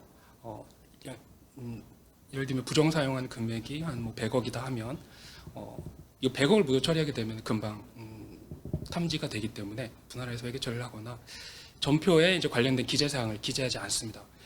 프로드라고 하는 넓은 관점에서 회계 부정을 봤을 때 부정을 저지르는 사람은 전표에 관련된 내용을 기재할 것 같지만 허위로 기재하지도 않고요. 기재하지 않는 그런 특징을 갖고 있습니다. 이런 모든 것들이 프로드와 관련된 특징이라고 보실 수 있을 것 같습니다. 그 다음으로 이제 벤포드 법칙이라는 건데요. 벤포드 법칙을 활용한 적발 케이스인데 자연적으로 발생하는 숫자는 1에서부터 9까지 숫자 분포가 이미 정해져 있다는 법칙을 벤포드라는 분이 정립한 이론입니다. 대량의 숫자가 발생하는 신용카드 거래, 구매 내역, 주식 데이터, 회계원장 등의 적용이 가능하고요. 물론 이미 자료가 조작된 주민등록번호나 신용카드 번호 등에는 사용할 수는 없다는 한계점을 갖고 있습니다. 그래서 오른쪽을 보시면 이제 그리스 GDP 자료가 조작됐다는 것을 적발한 유명한 케이스인데요. 자세히 보시면 2008년도 GDP가 벤포드 법칙을 위배하는 걸로 확인이 되고 있어서 이렇게 쉽게 위험과 관련된 징후를 적발할 수 있다는 내용입니다. 그리고 밑에 보시면 이제 그 회사 격리 직원이 3년에 걸쳐서 1,400만 원씩 금액을 분할해서 횡령한 케이스인데요. 이 경우에는 회계 처리된 원장의 첫 2개 금액인 1,400만 원의 14가 다른 금액에 비해서 비정상적인 분포를 보이는 것에 주목할 필요가 있습니다. 이처럼 벤포드 법칙은 이중결제라든지 승인받지 않은 금액 처리 등 적발하는 데 효과적이라고 알려져 있습니다. 예를 들어서 정결 규정이 50만 원인 회사가 있을 경우에 이제 부정사용원금이 100만 원이면 100만 원을 다 처리하지 않는다는 거죠. 그럼 정결 규정을 상회하기 때문에 저희 내부 통제 프로세스에 탐지가 돼서 이걸 금액을 49만 원, 40만 원, 11만 원으로 예를 들어서 분할해서 결제하는 경우에는 사가 비정상적으로 많이 분포하는 케이스가 적용이 될 수 있습니다. 그리고 다른 예로는 저희가 여기 발표 자료에는 실지 않았는데 이탈리아 논문에 재밌는 내용이 있어서 한번 소개를 해드리겠습니다. 마피아가 주로 활동하는 지역의 세무소득 분포와 상대적으로 탈세 위험이 적은 지역, 마피아가 주로 활동하는 지역은 탈세 위험이 높은 지역이라고 이제 본 거죠. 분포를 비교한 분포도 있는데 이제 탈세 위험이 높은 마피아가 활동을 많이 하는 지역에서 숫자 분포가 벤포드 법칙을 위배하는 것을 확인했다고 하는 내용도 있습니다. 그 다음으로 이제 가공의 거래처를 활용한 부정적발 시나리오입니다. 가공의 거래처를 활용하거나 업무 무관한 거래처를 활용하거나 아니면 가공의 거래처나 업무 무관한 거래처와 결합한 시나리오, 판매 단가나 구매 단가를 높게 하거나 낮게 하거나 하는 다양한 방법으로 부정을 저지르는 케이스입니다. 가공의 거래처를 설립하고 회사 재고 자산을 이제 고가나 저가로 납품을 한 다음에 정상 거래인 것처럼 위장하는 케이스입니다. 이 경우에는 구매업자가 회사의 업종이 제조업이라고 할 경우 무관한 서비스 업종이거나 판매 단가가 품목 평균 대비 현저히 높거나 낮은 경우에 이제 탐지 혹은 적발할 수 있습니다. 신문 기사를 기반으로 사례 한번 찾아볼 경우에는 최근에 이제 H제철에서 발생한 임직원이 설립한 거래처에 물품을 납품하고 횡령한 케이스가 있을 수 있습니다. 이 경우에는 이제 가공의 거래처인지 확인이 실무적으로 상당히 어려울 수 있는데요. 팁을 하나 드리면 이 경우에는 이제 거래 상대방, 의심이 가는 거래 상대방의 경우에 재무 정보를 공공기관에서 운영하는 중소기업 현황 정보 시스템이라는 시스템이 있습니다. 여기에서 무료로 조회해서 매출액이 현저히 낮거나 낮은데도 불구하고 회사와 큰 금액이 거래되고 있거나 설립이 얼마 되지 않았거나 임직원 수가 영업을 하기엔 현저히 적거나 상대방 거래처 대표나 임직원이 회사의 임직원과 동일하다거나 등 다양한 정보를 외부 정보를 취합해서 이상 징후를 찾아낼 수가 있습니다. 여기서 이제 좀 유의하셔야 할 부분은 기존까지는 저희가 자금 횡령을 적발할 때 내부 정보로만 확인했다는 한계점이 좀 있었습니다. 근데 지금 제가 말씀드리는 내용들은 무료로 외부 정보를 조회해서 의심이 가는 거래를 확인할 수 있다는 그런 장점이 있습니다. 다음은 이제 캐시프루핑이라는 절차인데요. 회계 원장과 현금 흐름을 대사하는 절차입니다. 보통 저희가 재물실사나 재고실사의 경우에도 실제 유형의 물건이 있는지 확인하고 장부상의 금액과 서로 비교를 하는 것과 유사한 내용입니다. 현금 관련된 이상 징후를 찾아낼 때 저희가 회계 원장상의 현금 흐름과 소위 통장상의 현금의 실물 흐름을 대사하는 내용입니다. 자금 관련된 가장 강력한 통제 활동이 자금일보 작성이라고 생각이 되는데요. 이런 자금일보 작성이 사실은 좀 미비한 해외 종속 기업 등 물리적으로 거리가 떨어져 있는 통제 활동이 적정하게 운영되지 않을 가능성이 높은 회사의 경우에는 저희가 직접 방문하지 않고도 간단하게 문서 대사만으로 자금 관련된 이상 징후를 탐지할 수 있는 장점이 있는 절차라고 보시면 좋을 것 같습니다. 자금 관련된 업무 분장이 되지 않은 경우에는 부정 징후를 탐지하는 데 효과적인 절차라고 말씀을 드렸고요. 이제 차이가 이 두 개의 차이, 그러니까 기초와 기말은 차이가 거의 발생하지 않고요. 왜냐하면 외부 감사를 받거나 외부에서 체크가 이루어지기 때문에 발생하지 않지만 현금이 증가하고 감소하는 이런 절차에서 차이가 나는 것 자체가 금액적인 효과와 건수를 좀 봐야 되겠지만 사실 자체가 부정 관련된 환경이 조성된 사례라고 보시면 좋을 것 같습니다. 그래서 프로드를 바이러스라고 비교하면 바이러스가 증식하기 굉장히 좋은 환경에 있다고 보면 될 것 같고요. 예를 들어서 해외 종속기업 법인장이 임의로 현금 1억 원을 한 달간 유용하고 다시 입금한 사례가 있을 수 있습니다. 본사의 승인을 받지 않고 사용했다면 횡령일 가능성이 굉장히 높은 케이스입니다. 그래서 저희가 이런 케이스는 국내 건설 현장 등 본사와 물리적으로 거리가 있는 통제활동 우려가 있는 경우에도 적용을 할 수 있고요. 국내 중소기업 같은 데서 이제 자금과 회계에 대한 업무 분장이 제대로 수행되지 않는 소수에 의해서 권한이 집중된 중소기업 등에서 적용할 수 있는 절차라고 보시면 좋을 것 같습니다. 그 다음으로 이제 상대 계정 분석인데요. 이제 총계정 원장 테스트인 Z에서도 제가 전원렌지 테스트에서 잠깐 언급을 했습니다. 그렇지만 부정과 관련된 사례를 보다 효과적으로 이제 적발할 수 있는 기법이어서 제가 별도의 섹션으로 이제 설명을 한번 다시 드리는 사항이고요. 그 자금과 관련된 내용을 분석을 할 때 저희가 이제 연결이 주 재무제표이기 때문에 상장사의 경우에는 연결을 기준으로 거래처에서 자금이 집중되는 것을 확인한다거나 다른 거래처의 선수금으로 이제 가공의 매출을 인식하는 경우가 이에 해당할 수 있습니다. 매출은 통상 상대 계정이 현금 그리고 매출 채권인데 매출의 상대 계정인 선수금이 오는 경우에는 당연히 주의를 기울여야 하고요. 물론 다른 거래처의 선수금을 반제를 하면서 부정 관련된 높은 징후가 발생한 대변에는 상대 계정에는 매출을 인식한 경우에는 부정 관련된 높은 징후가 발생한 발생한 것으로 확인하시면 될 것 같습니다. 그래서 회계기록과 짝이 맞지 않은 경우에는 실제 케이스로는 상장 폐지 요건에 거의 해당이 돼서 매출액이 더 필요한 이런 회사의 경우에 기말에 업무와 관련 없는 해외 종속회사를 세워서 다른 회사의 선수금을 반제한 다음 매출을 인식한 이런 케이스도 있었고요. 연결 기준으로 거래처를 네트워크 분석을 해서 하나의 퇴직한 임원한테 자금 집중되는 이런 사건도 있었고요. 이 사례는 바로 뒷장에서 제가 시나리오 데모를 구성해서 한번 어떻게 적발 가능한 건지 한번 보여드릴 거고요. 그다음에 인터넷 뱅킹을 사용하지 않는 회사였는데 이제 현금 보유액이 상당히 많았습니다. 그런데 대표이사한테 자금을 대여한 후에 바로 대손 처리해서 이제 대표이사가 대여한 자금을 편취한 이런 사건도 있었습니다. 시각화 솔루션으로 구성한 데모 화면입니다. 이제 연결 재무제표를 기준으로 원장 데이터를 가지고 네트워크 차트를 구성하였습니다. 이 경우 의심이 가는 퇴직한 임원인 유주희라는 사람으로 제가 그냥 표현을 했는데요. 유주희라는 임직원에게 어떻게 자금이 연결 관점에서 모이고 있는지를 확인하실 수 있습니다.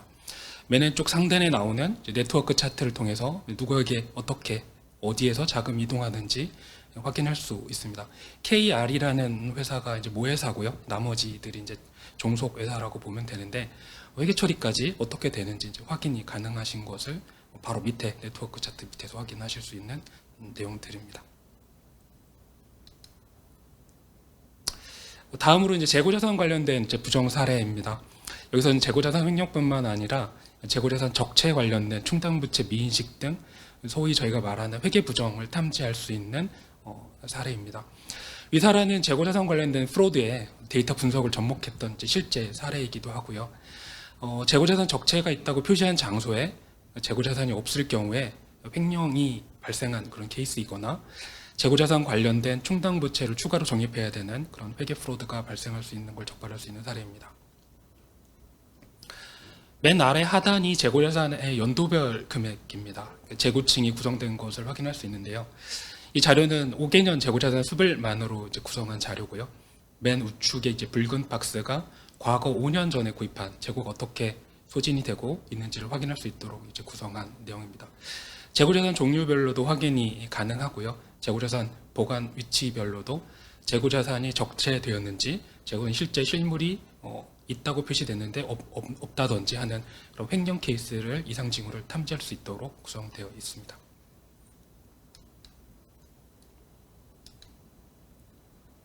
그렇다면 이제 자금 사고 관련된 대응을 어떻게 전략적으로 할 수 있을지 한번 말씀드려 보겠습니다. 기존에 말씀드린 것들이 좀 산재돼 있어서 정리를 해서 말씀을 드리면 자금 사고 관련된 내용은 실무적으로 대응이 쉽지 않습니다. 이제 관련 자료도 대용량일 뿐더러 효과적인 시나리오 구성도 사실 어렵습니다.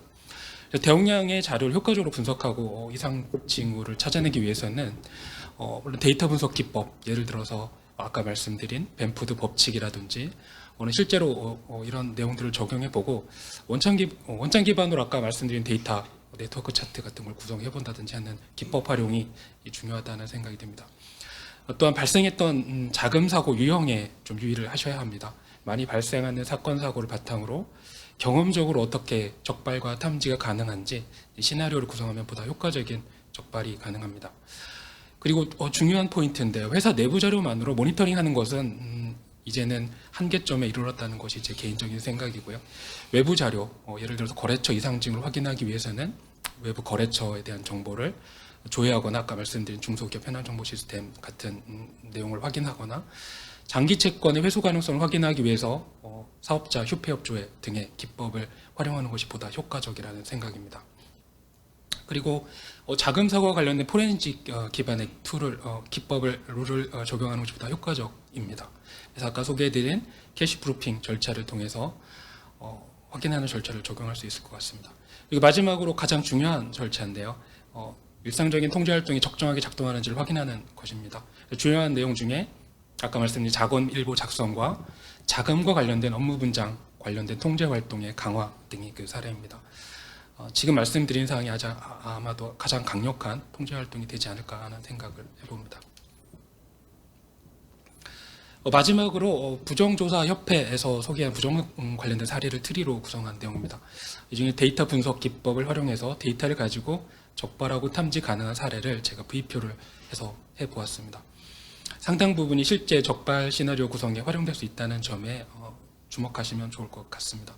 소개해드린 현금과 재고자산 등 큰 카테고리로 되어 있고요. 재고자산, 콜옵션 스킴, 그 다음에 실제 자금사고 방지 관련 시나리오에도 큰 도움을 줄 수 있는 내용으로 구성되어 있습니다.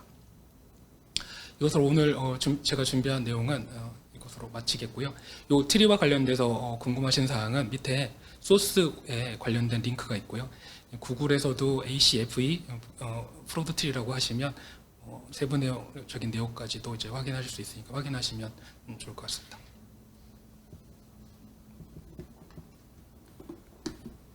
네, 이승용 수석님 수고 많으셨습니다. 최근의 자금 사고 현황과 대응을 위한 사례를 발견하고 대응할 수 있는 부분에 대해 공유해 주셨고 시뮬레이션을 통해서도 이해해보는 시간을 가졌습니다. 이제 본 웨비나의 마지막 세션으로 최수환 리스크 어드바이저리 본부 데이터 어널리틱스 리더이신 최수환 이사께서 데이터 기반 상시 모니터링을 주제로 메시지를 전달해 주시겠습니다. 자, 이사님 부탁드립니다. 네, 안녕하십니까. 저는 데이터 기반 상시 모니터링이라는 주제로 오늘 발표를 맡게 된 딜로이트 안진회계법인의 최수환 이사입니다. 우선 바쁘신 와중에도 이렇게 많이 참석해 주셔서 감사드리고 이번 웨비나를 통해서 이미 글로벌 지배구조에 대한 트렌드부터 회계 감독 기구에 대한 이해, 그 다음에 자금 사고 방지에 대한 내용까지 진행이 되었습니다. 이번 시간에는 데이터를 활용해서 내부 통제의 취약점을 모니터링하고 내부 감사에 활용하는 방법과 실제 사례 위주로 말씀을 드리고자 합니다. 저희 오늘 주제가 데이터 기반 상시 모니터링입니다. 최근에 디지털 트랜스포메이션이 매우 강조가 되고 있고 많은 기업들도 디지털 기반의 경영 또는 디지털 기반의 통제에 많은 관심을 기울이고 있습니다. 상시 모니터링이라는 우리 말로는 상시 모니터링이지만 원문으로 보면 이게 리얼 타임이 아닌 Continuous Controls Monitoring입니다. 즉 지속적으로 그다음에 주기적으로 모니터링을 함으로써 통제 효과와 효율성을 높이고자 하는 데 있고 이 기반에는 데이터를 활용하는 데 목적이 있습니다. 과거에 비해서 최근에는 상시 모니터링이라는 주제가 화두가 되는 이유 중에 하나는 환경이 많이 변화했습니다. 과거에 비해서 데이터를 확보할 수 있는 양 자체도 기업에 많이 늘어났고 또는 데이터를 확보한 이후에 데이터의 품질도 굉장히 과거에 비해서 많이 비약적으로 발전을 했고 또 한 가지는 과거에 비해서 데이터에 대한 인식 수준 자체가 많이 바뀌었습니다. 그렇기 때문에 데이터 기반 상시 모니터링이 과거에 비해서 많이 좀 중요해졌고 화두가 되고 있다 이렇게 말씀드릴 수 있겠습니다. 예, 이번 세션은 내부 감사의 미래, 그다음에 데이터 기반 상시 모니터링, 그다음에 데이터 시각화 기술을 활용한 상시 모니터링 예시를 좀 보여드리면서 순서를 진행하도록 하겠습니다. 네, 먼저 내부 감사의 미래에 대해서 말씀드리겠습니다. 최근에 저희 딜로이트에서도 내부 감사 3.0이라는 주제를 발표했습니다. 내부 감사의 과거와 어떤 차이가 있고 앞으로의 미래는 어떻게 흘러가게 될지에 대해서 말씀을 드리도록 하겠습니다. 먼저 첫 번째 내부감사 미래의 모습은 사후 점검 위주의 감사에서 적시 인지 감사로 변화해야 된다는 겁니다. 전통적인 내부 감사는 연간 감사 계획을 수립하고 일정에 따라서 감사를 수행하고 감사 보고서를 작성하고 그다음에 처분 요구를 하는 방식으로 많이 진행이 되어 왔습니다. 내부 감사 수행은 대부분 리스크 요인 점검이나 규정을 미준수한 내역, 그다음에 불효불급한 지출이 있었는지의 여부 이런 것들을 확인하는 데 치중을 했고 경우에 따라서는 경영진이 원하는 수명 감사 또는 특정 감사, 테마 감사 위주로 내부 감사가 많이 진행되어 왔습니다. 하지만 앞으로의 내부 감사는 사후 점검 위주가 아니라 적시 인지, 그다음에 리스크 기반 시나리오 점검, 내부 통제를 우회하는 상황들에 대해서 데이터를 기반으로 상시 모니터링하는 것으로 변화가 필요합니다. 이러한 관점에서 보면 데이터 기반 상시 모니터링이 필요한 첫 번째 이유는 바로 타이밍입니다. 사후 점검 위주의 감사에서 적시에 인지하고 개선하기 위해서는 이상 징후를 포착하는 타이밍이 매우 중요합니다. 적시 인지를 통해서 부정이나 사고의 확산을 방지하는 것만으로도 상시 모니터링은 가치가 있습니다. 그렇기 때문에 앞으로의 내부 감사의 미래 방향 중에서 가장 큰 포인트 중에 중요한 포인트 중에 하나는 바로 타이밍이고 적시에 커렉션함으로써 내부 통제 수준을 높이고 그다음에 사고가 확산이 되고 일이 커지는 것들을 방지하는 데 목적이 있다. 이렇게 봐주시면 될 것 같습니다. 예, 두 번째는 사후 개선 위주의 내부 감사 성과에서 진단을 통한 예방 감사로의 변화가 중요해졌다입니다. 사고가 발생하기 전에 데이터 분석을 통해서 진단을 하고 리스크가 어느 부분에 높게 존재하고 있는지 조기에 식별할 수 있다면 예방 통제를 할 수 있는 것들이 그 방법들을 기업 내부에서도 찾아낼 수가 있을 거라고 생각이 됩니다. 이렇게 데이터 기반 상시 모니터링이 필요한 이유가 프로세스와 시스템에 대한 진단이 바로 가능하다는 겁니다. 데이터 분석을 통해서 내부 통제 취약점이나 부정의 위험의 징후, 그다음에 업무상 오류, 그다음에 업무상 실수 이런 것들을 식별할 수가 있고 이를 통해서 리스크의 근본 원인을 파악할 수가 있습니다. 개선이 필요한 부분을 실증적이고 구체적으로 증거 기반으로 확인함으로써 앞으로 이제 반복적으로 이 사건이 발생한다면 이런 것들을 누적된 것들을 그 증거를 확인하고 그것들의 원인을 확인해 가면서 개선의 방향을 바로 수립할 수가 있습니다. 이러한 개선 활동은 결국 리스크 예방으로 이어지고 내부 통제 수준을 과거의 소극적 확인 위주에서 능동적이고 적극적인 취약점 확인하는 방향으로 강화되는 쪽으로 발전하게 됩니다. 예, 다음으로 세 번째 발전 방향은 간접적인 데이터 활용에서 앞으로는 직접적인 데이터 활용과 직접적인 디지털 기반 감사가 주를 이룰 거라는 겁니다.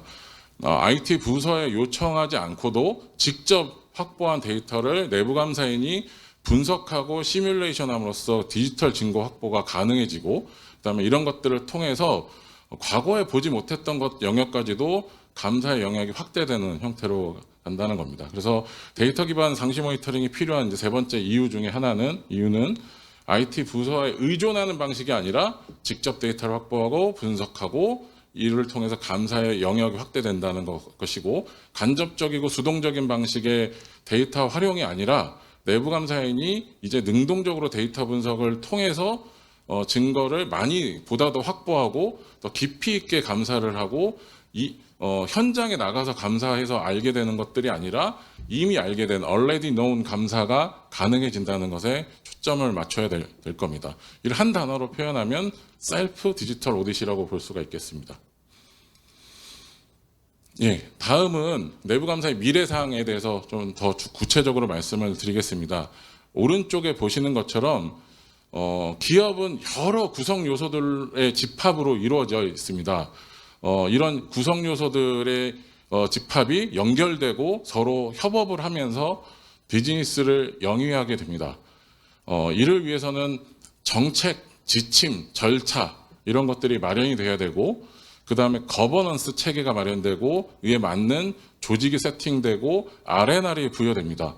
그리고 이들이 활동을 할 수 있는 프로세스라는 게 만들어지고 기반이 되는 인프라 시스템이 만들어져서 이들이 맞물려 가면서 비즈니스가 돌아가게 됩니다. 그리고 이들로부터 이제 기인하는 리스크들이 과거에 비해서 굉장히 복잡하게 얽히고 설킨다는 게 최근의 현상입니다.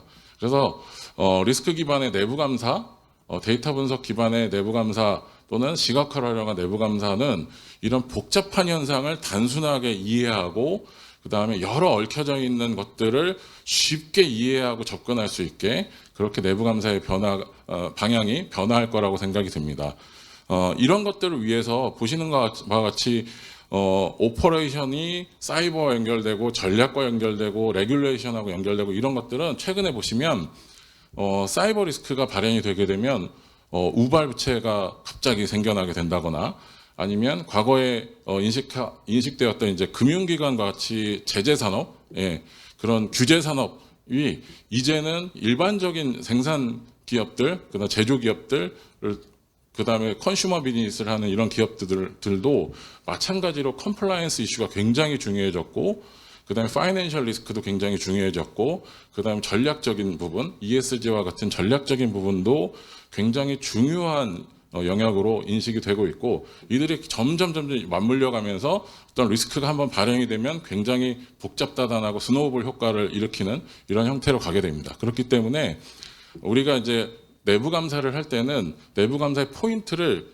과거에는 규정 중심의 내부 감사에서 리스크 시나리오 기반 내부 감사로 바뀌어야 되고, 그 다음에 앞서 말씀드렸던 것처럼 데이터 기반의 감사로 바뀌어야 되고, 그 다음에 오랜 기간에 걸쳐서 엮이고 설켜서 일어나는 리스크들의 양태를 손쉽게 인지하기 쉽게 시각적으로 보고 담당자들이 내부 감사인들이 시각적으로 보고 직관적으로 이해할 수 있도록 내부 감사를 위한 대시보드들이나 이런 것들이 보강이 되고 지원이 돼야 된다, 이런 말씀을 드릴 수 있을 것 같습니다. 네. 최근에 제가 실제로 감사위원회나 감사위원분들, 그다음에 상임감사분들 또는 이제 내부 감사인들께 많은 여쭤보면 내부 감사인들의 관심사를 크게 두 가지로 나누어 볼 수가 있을 것 같습니다. 첫 번째가 내부 감사의 효율화입니다. 두 번째가 신규 감사 시나리오의 발굴입니다. 내부 감사 효율화는 과거나 지금이나 여전히 숙제입니다. 감사원에서 이야기하고 있는 적정 수준인 전체 인원 대비 0.8 수준을 준수하고 있는 기업은 사실상 거의 없을 겁니다. 공공기관의 일부를 제외하고는 항상 내부 감사인의 숫자는 모자라고, 그다음에 감사 자원에는 한계가 있습니다. 이런 것들을 보완하는 장치 중에 하나가 이런 상시 모니터링이나 데이터 기반 감사 기법들을 도입함으로써 디지털 기술이 사람의 영역의 일부, 사람이 확인하고 점검하고 해야 될 영역을 일부러 도와주면서 지원하면서 이런 부분의 효율화가 가능해지지 않을까라고 생각이 듭니다. 예, 내부 감사의 업무 효율화나 신규 감사 시나리오 발굴 이런 것들을 위해서는 우선 이런 것들을 해결하기 위해서는 디지털 기술을 활용해서 내부 감사 차관사항을 DB화하고 그다음에 프로그래머화해서 정형화되고 표준화되는 형태로 내부 감사를 진행하는 것도 필요하고, 이 기반에는 증거 기반의 데이터 기반의 감사가 일어날 수 있도록 상시적이고 주기적으로 계속 백업 데이터들을 지원해 주는 것들이 필요합니다. 그리고 이런 것들은 자동화된 시스템을 활용해서 편의성과 효율성도 높여야 됩니다. 그리고 이런 모니터링을 통해서 확인된 내용을 빠르게 업무 담당자들과 소통해서 원인을 파악하고 개선함으로써 내부 통제 운영 수준을 높이는 것이 필요합니다. 과거에는 3차 방어선 모델이라고 해서 현업들의 리스크 관리 1차 책임, 그다음에 리스크 관리 조직의 2차 방어선, 그다음에 감사 조직의 3차 방어선, 이렇게 벽이 나눠져 있었다면 이제는 내부 통제 수준은 내부 감사인들은 마치 2.5 방어선처럼 보다 적극적으로 내부 감사에 임할 때 내부 통제를 적극적으로 운영 실태에 대해서 점검을 하고 적극적으로 내부 통제 취약점들을 식별하고 그다음에 적극적으로 부정 위험을 찾아 나가는 이런 것들이 굉장히 중요해지고 있고 또 한 가지는 내부 통제를 운영하는 1차 방어선도 과거에 비해서 보다 적극적으로 내부 통제를 운영하고 자체적으로 커렉션하는 이런 활동들이 많이 필요해졌기 때문에 이런 활동을 지원하는 게 바로 리스크 기반의 그다음에 또 하나는 데이터 기반의 이런 상시 모니터링이 되지 않을까 생각이 듭니다. 예, 다음으로 부정행위 또는 이제 자금 사고 예방을 위한 내부 감사의 핵심 포인트 몇 가지 사례를 말씀드리도록 하겠습니다.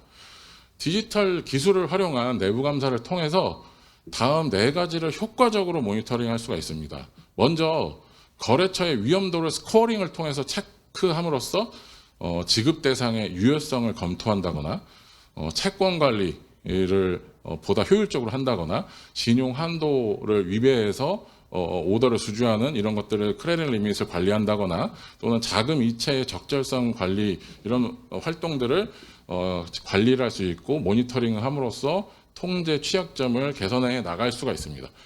두 번째는 지급 대상과의 특수관계 여부를 확인해서 잠재적인 이해상충이나 부적절한 내부 거래 또는 뭐 자금 대여, 자금 회수 또는 이제 가공 거래 생성 등 이런 리스크를 모니터링함으로써 좀 회계적인 이슈도 줄여 나갈 수가 있고 동시에 내부 통제나 부정행위에 대해서 통제를 할 수 있다고 생각이 듭니다. 세 번째는 거래 이상 징후를 포착하는 것입니다. 비정상적인 거래 행위나 업무 처리는 항상 그 흔적을 남기게 됩니다. 의도적으로 통제를 우회하거나 규정을 준수하지 않는 행위는 특정한 패턴이나 룰 점검을 통해서 이상 징후를 포착할 수가 있습니다. 그래서 마지막으로는 시스템 사용자의 권한 관리와 직무 분리를 자동으로 체크하고 비정상적인 접근에 대해서 확인할 수 있도록 모니터링하는 것이 중요하지 않을까 생각이 듭니다. 이러한 모니터링 활동을 통해서 선진화된 디지털 기반 내부 감사의 기반을 닦을 수 있다라고 생각이 듭니다. 네, 다음은 데이터 기반 상시 모니터링에 대해서 말씀드리겠습니다. 상시 모니터링은 리스크 기반 내부 통제와 데이터 분석을 통한 이상 징후 포착이 목적입니다. 일반적으로는 시스템에 의한 자동화된 내부 통제가 그 효과성이 높고 통제 수준이 높다고 평가됩니다. 내부회계관리제도 모범 기준상에도 시스템에 기반한 자동화된 통제를 많이 갖추면 갖출수록 내부 통제 수준이 높다고 이야기하고 있고 PCAOB에서도 미국에서도 US SACS 기준으로도 내부 통제 수준을 높이기 위해서는 시스템 기반의 자동화된 통제를 많이 갖추는 것을 권고하고 있습니다. 이런 것처럼 이제 리스크 시나리오에 기반하거나 아니면 자동화된 통제를 많이 갖추거나 시스템에 의한 자동화된 모니터링 통제 이런 것들을 많이 갖추면 갖출수록 내부 통제 취약점을 지속적으로 모니터링하고 감사에 응용하고 활용하고 이런 활동들이 예방 통제 수준을 많이 높이고 기업의 내부 통제 수준을 많이 높이는데 도움이 되지 않을까 생각이 듭니다. 그리고 부정행위에 대해서 리스크에 대한 적극적인 점검 활동과 관리가 또한 가능해지는 측면도 있기 때문에 이런 이상 징후를 적시에 통제하고 부적절한 업무 처리나 내부 통제를 우회하는 경우들을 적발해낼 수 있는 기본 시스템 환경을 갖추는 것이 굉장히 중요하지 않을까 생각이 들고요. 내부 감사에서 이런 고유한 역할인 부정위험 관리나 그다음에 그뿐만이 아니라 리스크 관리, 내부 통제 운영의 효과성을 높이는데도 이런 상시 모니터링이 도움이 되고 실제로 기존에는 감사부서의 전유물로 생각했었던 이런 상시 모니터링이 최근에는 컨트롤 조직, 그다음에 재무회계와 관련된 조직들, CFO 라인의 조직들도 적극적으로 사고를 대응하고 예방하거나 아니면 사고가 발생을 하더라도 빠르게 인지할 수 있는 방법들을 찾기 위해서 최근에는 상시 모니터링 도입을 굉장히 적극적으로 검토하고 있는 상황입니다. 네, 최근에 비즈니스의 복잡성이 굉장히 많이 증가하고 있고 기업의 IT 시스템 의존도도 증가하고 있습니다. 특히 이제 코로나19를 겪으면서 비대면 업무가 일상화되고 IT 시스템에 대한 의존도가 과거에 비해서 매우 높아졌습니다. 그리고 ERP 시스템이 노후화되거나 또는 이제 재구축할 필요가 있는 경우, 그 다음에 클라우드 기반으로 전환하는 기업들이 계속 늘어나고 있습니다. 이렇게 비즈니스를 운영하는 환경이 과거에 비해서 보다 더 IT에 의존적이고 사용하는 IT 시스템이 더 많아지면 많아질수록 업무 처리 과정에서 더 많은 데이터가 생성되고 축적이 됩니다. 따라서 기존의 감사 방식이 갖는 한계가 분명히 존재하고 반복적으로 지적되는 사항들에 대한 근본적인 개선이 필요한 시점입니다. 그 방법의 일환으로 기업의 고유 핵심 리스크를 식별하고 데이터를 분석해서 모니터링함으로써 효과적으로 이것들을 찾아내고 확인하고 교정하는 그런 활동들을 체계화시킬 수 있다고 생각이 듭니다. 예. 상시 모니터링을 통해서는 크게 3가지 목표 달성을 할 수 있습니다. 첫 번째로는 앞서서도 강조했듯이 내부 감사 자원은 항상 부족하기 때문에 이런 한계를 극복할 수 있는 기반이 되고 감사 체계를 디지털 기반으로 많이 전환을 해서 감사의 자동화 또는 감사의 시스템화를 이룰 수 있는 부분이 있고 감사의 범위의 확대와 깊이 있는 증거 기반의 감사로 전환이 가능하다는 것입니다. 두 번째는 IT 시스템 의존도 증가에 따라서 리스크를 포착하는 방법이 달라져야 되고 변화해야 됩니다. 디지털 풋프린트를 모니터링하고 이런 디지털 기반 증거들을 부정이나 비정상적인 업무 처리와 같은 이상 징후들을 포착하고 확인할 수가 있습니다. 예, 세 번째로는 리스크 관리의 범위 확대와 자동화를 통해서 내부 감사의 역할이 과거의 규정 미준수에 대한 지적에 그치는 게 아니라 드디어 이제 컨설팅 감사나 능동적이고 지능적인 감사로 전환이 가능해지게 됐습니다. 예, 요즘 기업들은 지주사로 전환하거나 아니면 전환해서 뭐 종속기업을 두고 있거나 또는 해외 법인을 설립한 경우가 많이 있습니다. 그만큼 지배구조가 복잡해지고 있고 조직의 운영도 복잡해졌습니다. 글로벌 경영을 하는 기업들일수록 이런 환경에서 내부 통제를 구축하고 리스크를 관리하는 게 매우 어렵다는 것을 잘 이해하실 겁니다. 다만 중앙 집중식으로 업무 시스템을 운영할 경우에는 종속회사나 해외법인에 직접 가지 않아도 본사에서 일정 부분은 데이터 분석을 통해서 상시 모니터링이 가능합니다. ERP 시스템의 데이터를 추출해서 상시 모니터링을 위한 감사 데이터를 만들어내고 여기서 이상 징후를 포착할 수 있도록 시나리오를 설계하고 분석 결과를 자동으로 주기적으로 추출해서 내부 감사인에게 제공하는 시스템을 구축한다면 아무리 조직 구조가 복잡하거나 아니면 여러 군데로 분산되어 있다고 하더라도 최근에는 시스템 통합이나 데이터 통합이 많이 이루어지고 있기 때문에 이런 부분에서 많은 도움을 얻을 수 있을 거라고 생각이 듭니다. 예, 기존의 감사 방식은 연간 감사 계획을 수립해서 로테이션 플랜에 따른 정기 감사를 수행하는 방식으로 많이 운영이 됐다면 이제는 통제 수준을 평가하거나 리스크 수준을 평가하거나 수감 조직에 대한 리스크 수준을 평가해서 그 해당되는 조직이나 해당되는 업무 영역이나 해당되는 리스크 요인들을 집중적으로 감사를 하고 모니터링을 하게 됩니다. 이렇게 하면 이렇게 상시 모니터링을 구축하고 운영을 한다면 시간이 지남에 따라서 리스크 관리 수준이 향상되고 반복적인 지적이 감소하게 됩니다. 이렇게 되면 중요한 감사 항목에 대한 시간과 자원을 더 많이 투입하고 일상적인 점검을 자동화해서 효율적으로 내부 감사를 수행할 수 있게 됩니다.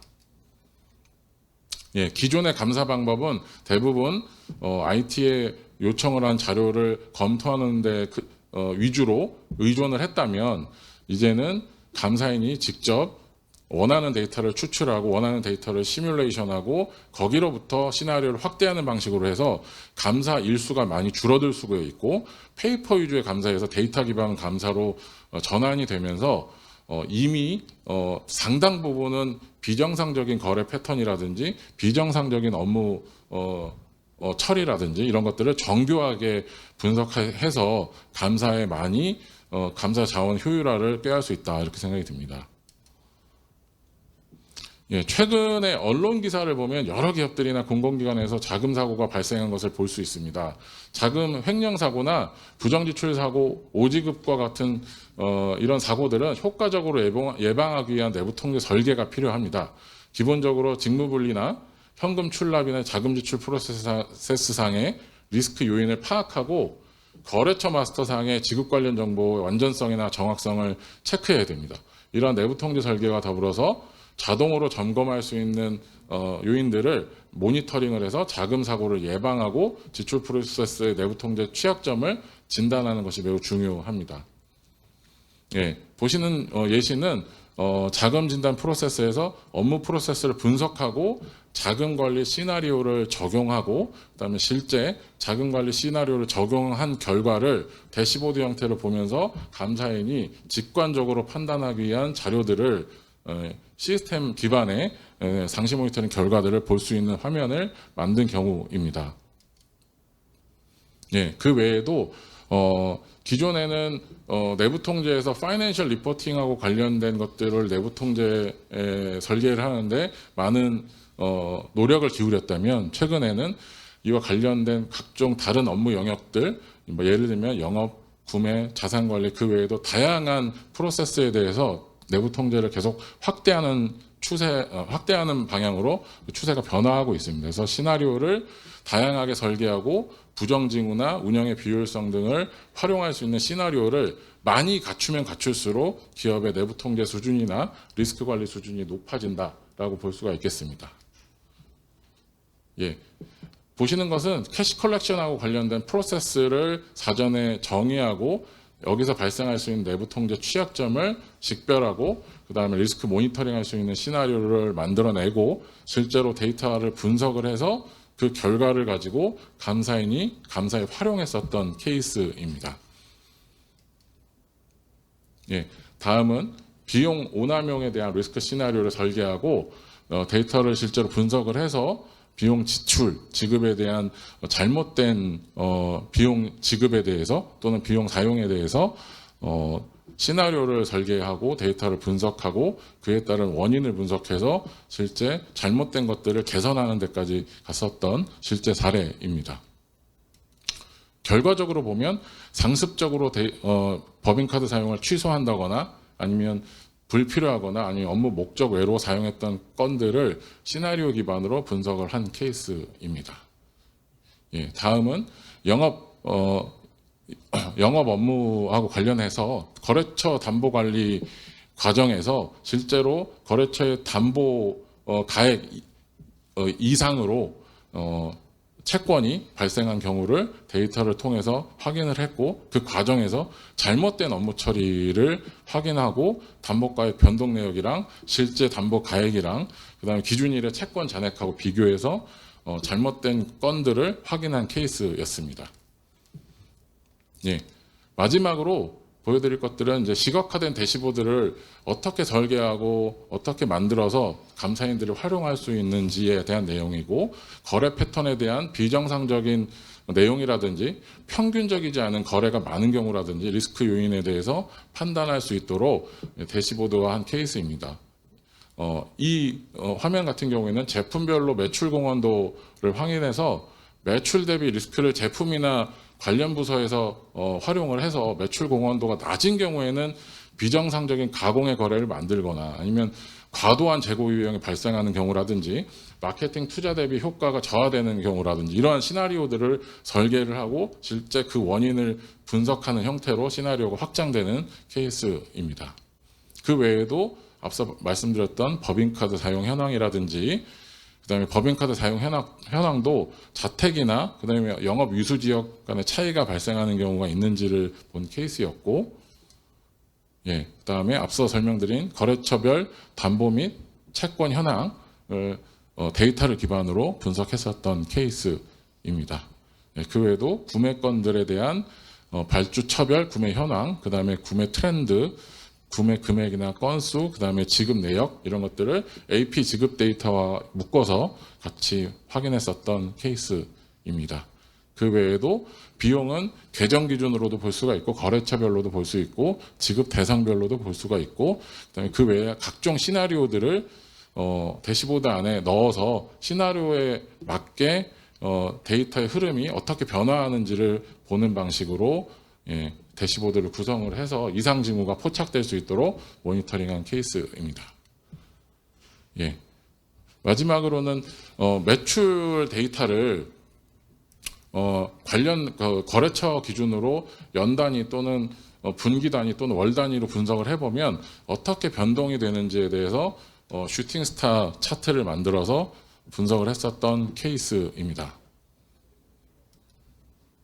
네, 다음은 재무 비율 분석이라든지 계정별 집행 현황이라든지 자금 지출 현황이라든지 아니면 회계 처리 현황이라든지 이런 것들을 전표 데이터를 기준으로 분석했었던 케이스입니다.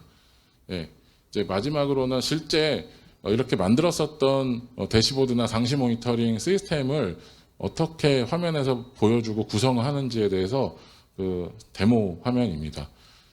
거래처별 거래 현황이라든지 보통은 일반적으로 집계된 정보와 시계열 정보, 그 다음에 거래처나 지급 상대방 기준으로 분석을 하기도 하고 기간을 설정하기도 하고 그 외에 발주처별 구매 현황에서는 발주 금액이나 거래처 기준으로 서머라이즈한 내역을 볼 수가 있고 그 외에도 법인카드 사용 내역들을 최근에는 지역 기반으로 거리 기반으로 그다음에 지급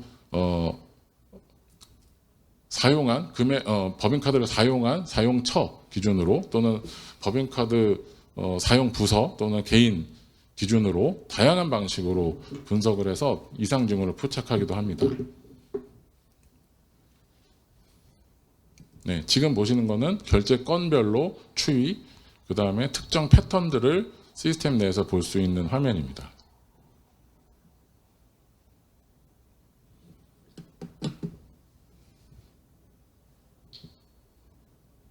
네, 지금 보시는 화면은 계정별로 전표 데이터를 기준으로 계정별로 구성 현황, 그 다음에 시계열적으로 어떻게 전표 데이터가 구성이 되어 있는지, 그 다음에 지급 데이터는 어떤 방식으로 지금 구성이 되어 있는지, 시계열적인 구성과 집계된 금액, 그 다음에 구성 비율, 사용 총 사용 금액, 사용량 이런 것들 위주로 구성이 되어 있습니다. 네. 마지막에 말씀드렸던 예시와 마찬가지로 매출 데이터는 매출을 일으킨 거래처 상대방에 대한 정보, 그 다음에 매출 금액, 매출이 발생하는 기준 이런 것들을 가지고 분석을 할 수가 있고 매출 처별로 어떻게 연간, 매년, 직전 연도와 당해 연도 간의 증감 내역이라든지 이런 것들을 시각적으로 볼 수 있는 화면을 구성한 케이스입니다. 네. 여기까지 데이터 기반 상시 모니터링, 리스크 관리에 대해서 말씀드렸습니다. 네. 긴 시간 경청해 주셔서 감사합니다. 최수환 이사님 수고 많으셨습니다. 이상과 같이 데이터 기반 상시 모니터링의 개념과 의미에 대해서 알아봤습니다. 데이터 기반 상시 모니터링 체계는 자금 사고, 부정 및 내부 통제 취약점 등에 대한 리스크 사전 예방의 효과와 함께 적시의 정보 제공을 통해 기업의 의사결정 지원 및 기업의 중장기 가치를 제공하는 데 의의가 있다고 하겠습니다. 마지막으로 이제 금일 4개 세션을 진행해 주신 연사들이 모여서 Q&A 세션을 진행하도록 하겠습니다. 준비 관계로 한 2분 후에 바로 시작하도록 하겠습니다.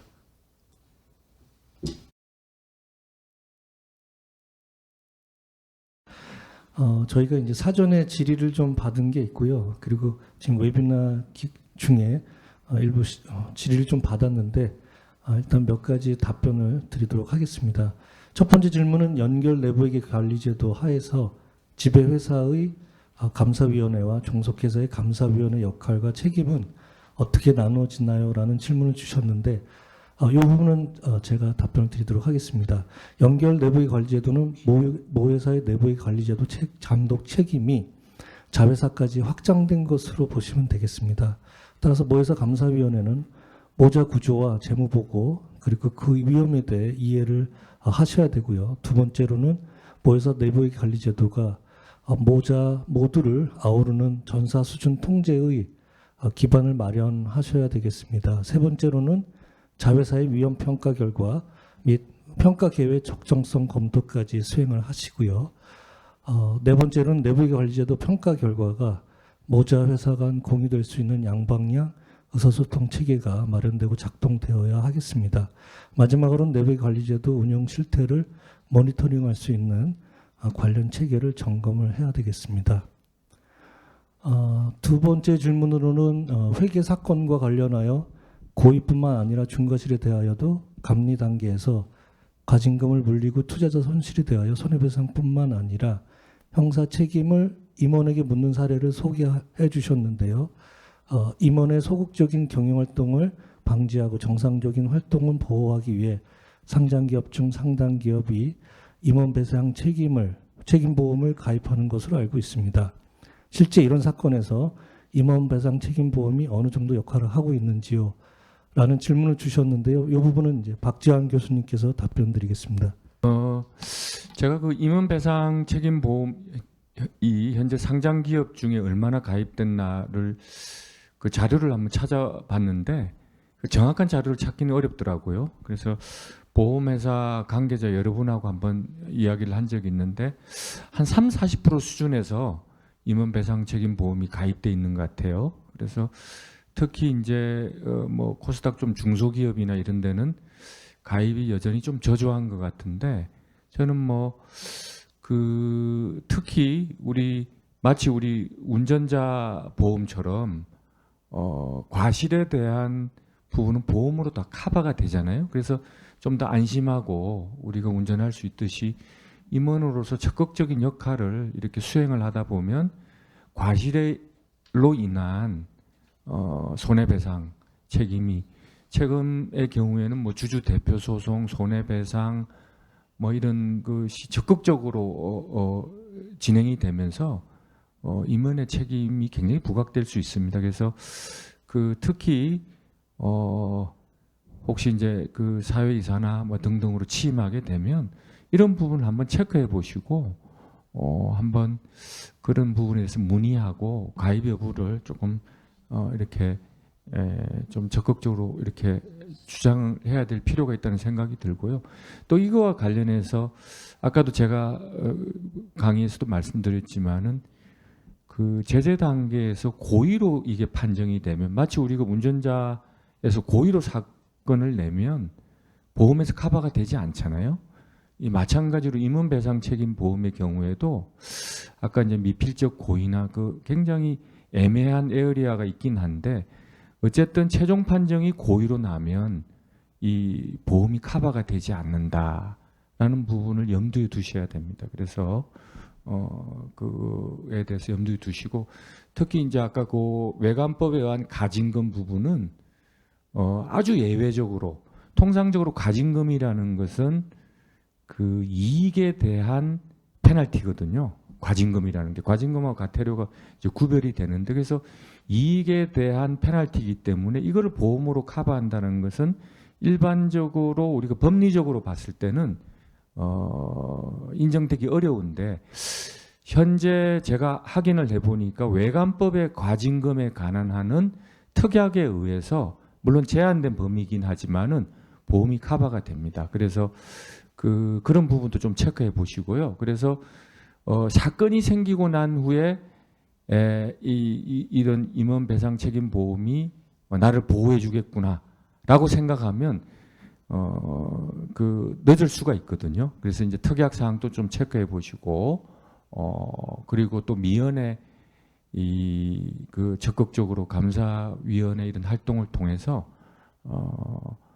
고의로 인한 그런 뭐 회계 사건이 생겨서는 안 됩니다. 그래서 조금 더 관심을 가지고 이렇게 살펴보시면 이런 부분이 향후에 사건 사고가 생겼을 때 방어막으로 작동될 수 있을 거다라고 한번 생각을 해봅니다. 다음으로는 오늘 부정적발 관련 실무 사례를 잘 들었습니다. 그리고 말씀하신 실무 적발 전략에 대한 사항도 확인을 했는데요. 실무적으로 어떤 분야에 어떻게 적용할 수 있을지 궁금합니다. 라는 질문을 주셨는데요. 이 부분은 이승용 수석위원님이 답변을 드리겠습니다. 네. 제가 오늘 발표드린 자금 사고 같은 경우에는 기업이 처한 상황과 사례에 따라서 굉장히 다양한 케이스가 존재를 합니다. 제가 말씀드린 사항은 회계 재무 데이터를 이용해서 자금과 관련된 부정을 적발할 수 있는 사례를 말씀드린 것이어서 전체 그 프로드와 관련된 내용을 모두 포괄하고 있지는 않고요. 데이터 분석을 기반으로 해서 자금 사고를 적발하는 부분은 사실 되게 좀 난해한 부분이라고 할 수 있습니다. 그래서 세부 적용 사례 등 구체적인 내용이나 방법론 등에 대해서는 전문가하고 추가적으로 상의를 하시는 것이 이제 맞다고 생각이 듭니다. 네, 답변 감사합니다. 그 다음으로는 내부 감사인이 원할 때 리스크 시나리오를 추가하거나 변경하는 것이 자유롭게 가능한가요? 라는 질문을 주셨는데 이 부분은 최수환 이사님이 답변 드리겠습니다. 예, 그 데이터 기반 상시 모니터링을 도입하고 운영할 때 가장 핵심은 확장성과 유연성입니다. 그래서 DB 환경이라든지 아니면 시스템 환경이라든지 이런 거에 관계없이 리스크 시나리오를 추가하거나 확장하는 것들도 가능해야 되고, 또 한 가지는 시스템이 한번 만들어지고 구축되고 나서 정적으로 운영되는 것이 아니라 내부 감사인이 자율적으로 데이터를 시뮬레이션하는 과정에서 시나리오가 점점 확장되고 얻어지는 인사이트의 수준에 따라서 시나리오의 영역도 점점 넓어진다라고 보실 수 있을 것이고, 그런 게 가능하게끔 구축하는 게 기본 전제이기 때문에 유연하고 확장한 형태로 구축하는 것이 충분히 가능하고 그렇게 운영하는 것을 권고를 드립니다. 네, 답변 감사합니다. 다음으로는 박지한 교수님 강연 내용 중에 품질 좋은 감사인 언급을 해주셨는데요. 품질 좋은 감사인을 어떻게 선정할 수 있을까요? 라는 질문을 주셨습니다. 아까 우리 김한석 센터장님께서 그 서베이한 결과에 보면 거기서도 언급되고 있는 부분이 감사 파트너의 역량, 감사팀의 역량, 산업 전문성 이런 것들이 언급되고 있는데 저도 대략적으로 그 부분에 동의합니다. 그렇지만은 실제적으로 감사위원회에서 감사인을 선임할 때 저는 좀 더 구체적으로 그 감사인에 대한 그런 부분을 확인을 해야 된다고 생각합니다. 그래서 담당 이사의 어떤 전문성, 그 다음에 우리 회사를 위해서 투입할 수 있는 시간, 그 다음에 아까 제가 말씀드렸듯이 그 감사위원회 입장에서는 파이낸셜 레포팅 리스크 이 부분에 대한 최소화가 중요한 것인데, 감사인들이 그런 부분에 대해서 구체적으로 얼마만큼 인지를 하고 있고 그런 부분에 대한 대응에 있어서 얼마만한 시간을 투입할 수 있는가, 이런 부분을 구체적으로 질문을 하시고 그거에 대해서 얼마만큼 이해도가 높고 준비가 돼 있고 회계법인 차원에서도 여러 가지 어떤 뭐 시스템이나 소프트웨어나 뭐 디지털 기법이나 이런 것들을 갖고 있는지 확인하는 게 굉장히 중요하지 않을까 한번 생각을 해봅니다. 조금 더 질문이 있긴 한데요. 오늘 시간 관계상 Q&A도 이것으로 마쳐야 될 것 같습니다. 많은 양해를 부탁드립니다. 이상으로 한국 딜로이트 그룹 기업 지배기구 발전센터 2022 웨비나를 마치도록 하겠습니다. 오늘 발표 자료는 보고 계시는 웨비나 브라우저에서 다운로드가 가능합니다. 본 웨비나를 마친 후에도 한국 딜로이트 그룹 홈페이지에서도 동영상을 수강하실 수 있습니다. 참고하시면 되겠습니다. 웨비나 참석 후에는 교육 확인서도 본 웨비나 브라우저에서 다운로드가 가능하오니 참고해 주시기 바랍니다. 저희 기업 지배기구 발전센터는 지배구조 선진화를 위한 노력을 지속하겠으며 수행 활동에 대한 여러분의 많은 관심과 지원을 부탁드립니다. 추후로도 이사회 감사위원회 및 감사님께 도움을 드리고자 유사한 행사를 계속해서 개최할 예정이오니 많은 관심과 참여를 부탁드리겠습니다. 오늘 웨비나에 참석해 주신 데 대해 다시 한번 감사의 말씀을 드립니다. 이것으로 마치겠습니다. 감사합니다.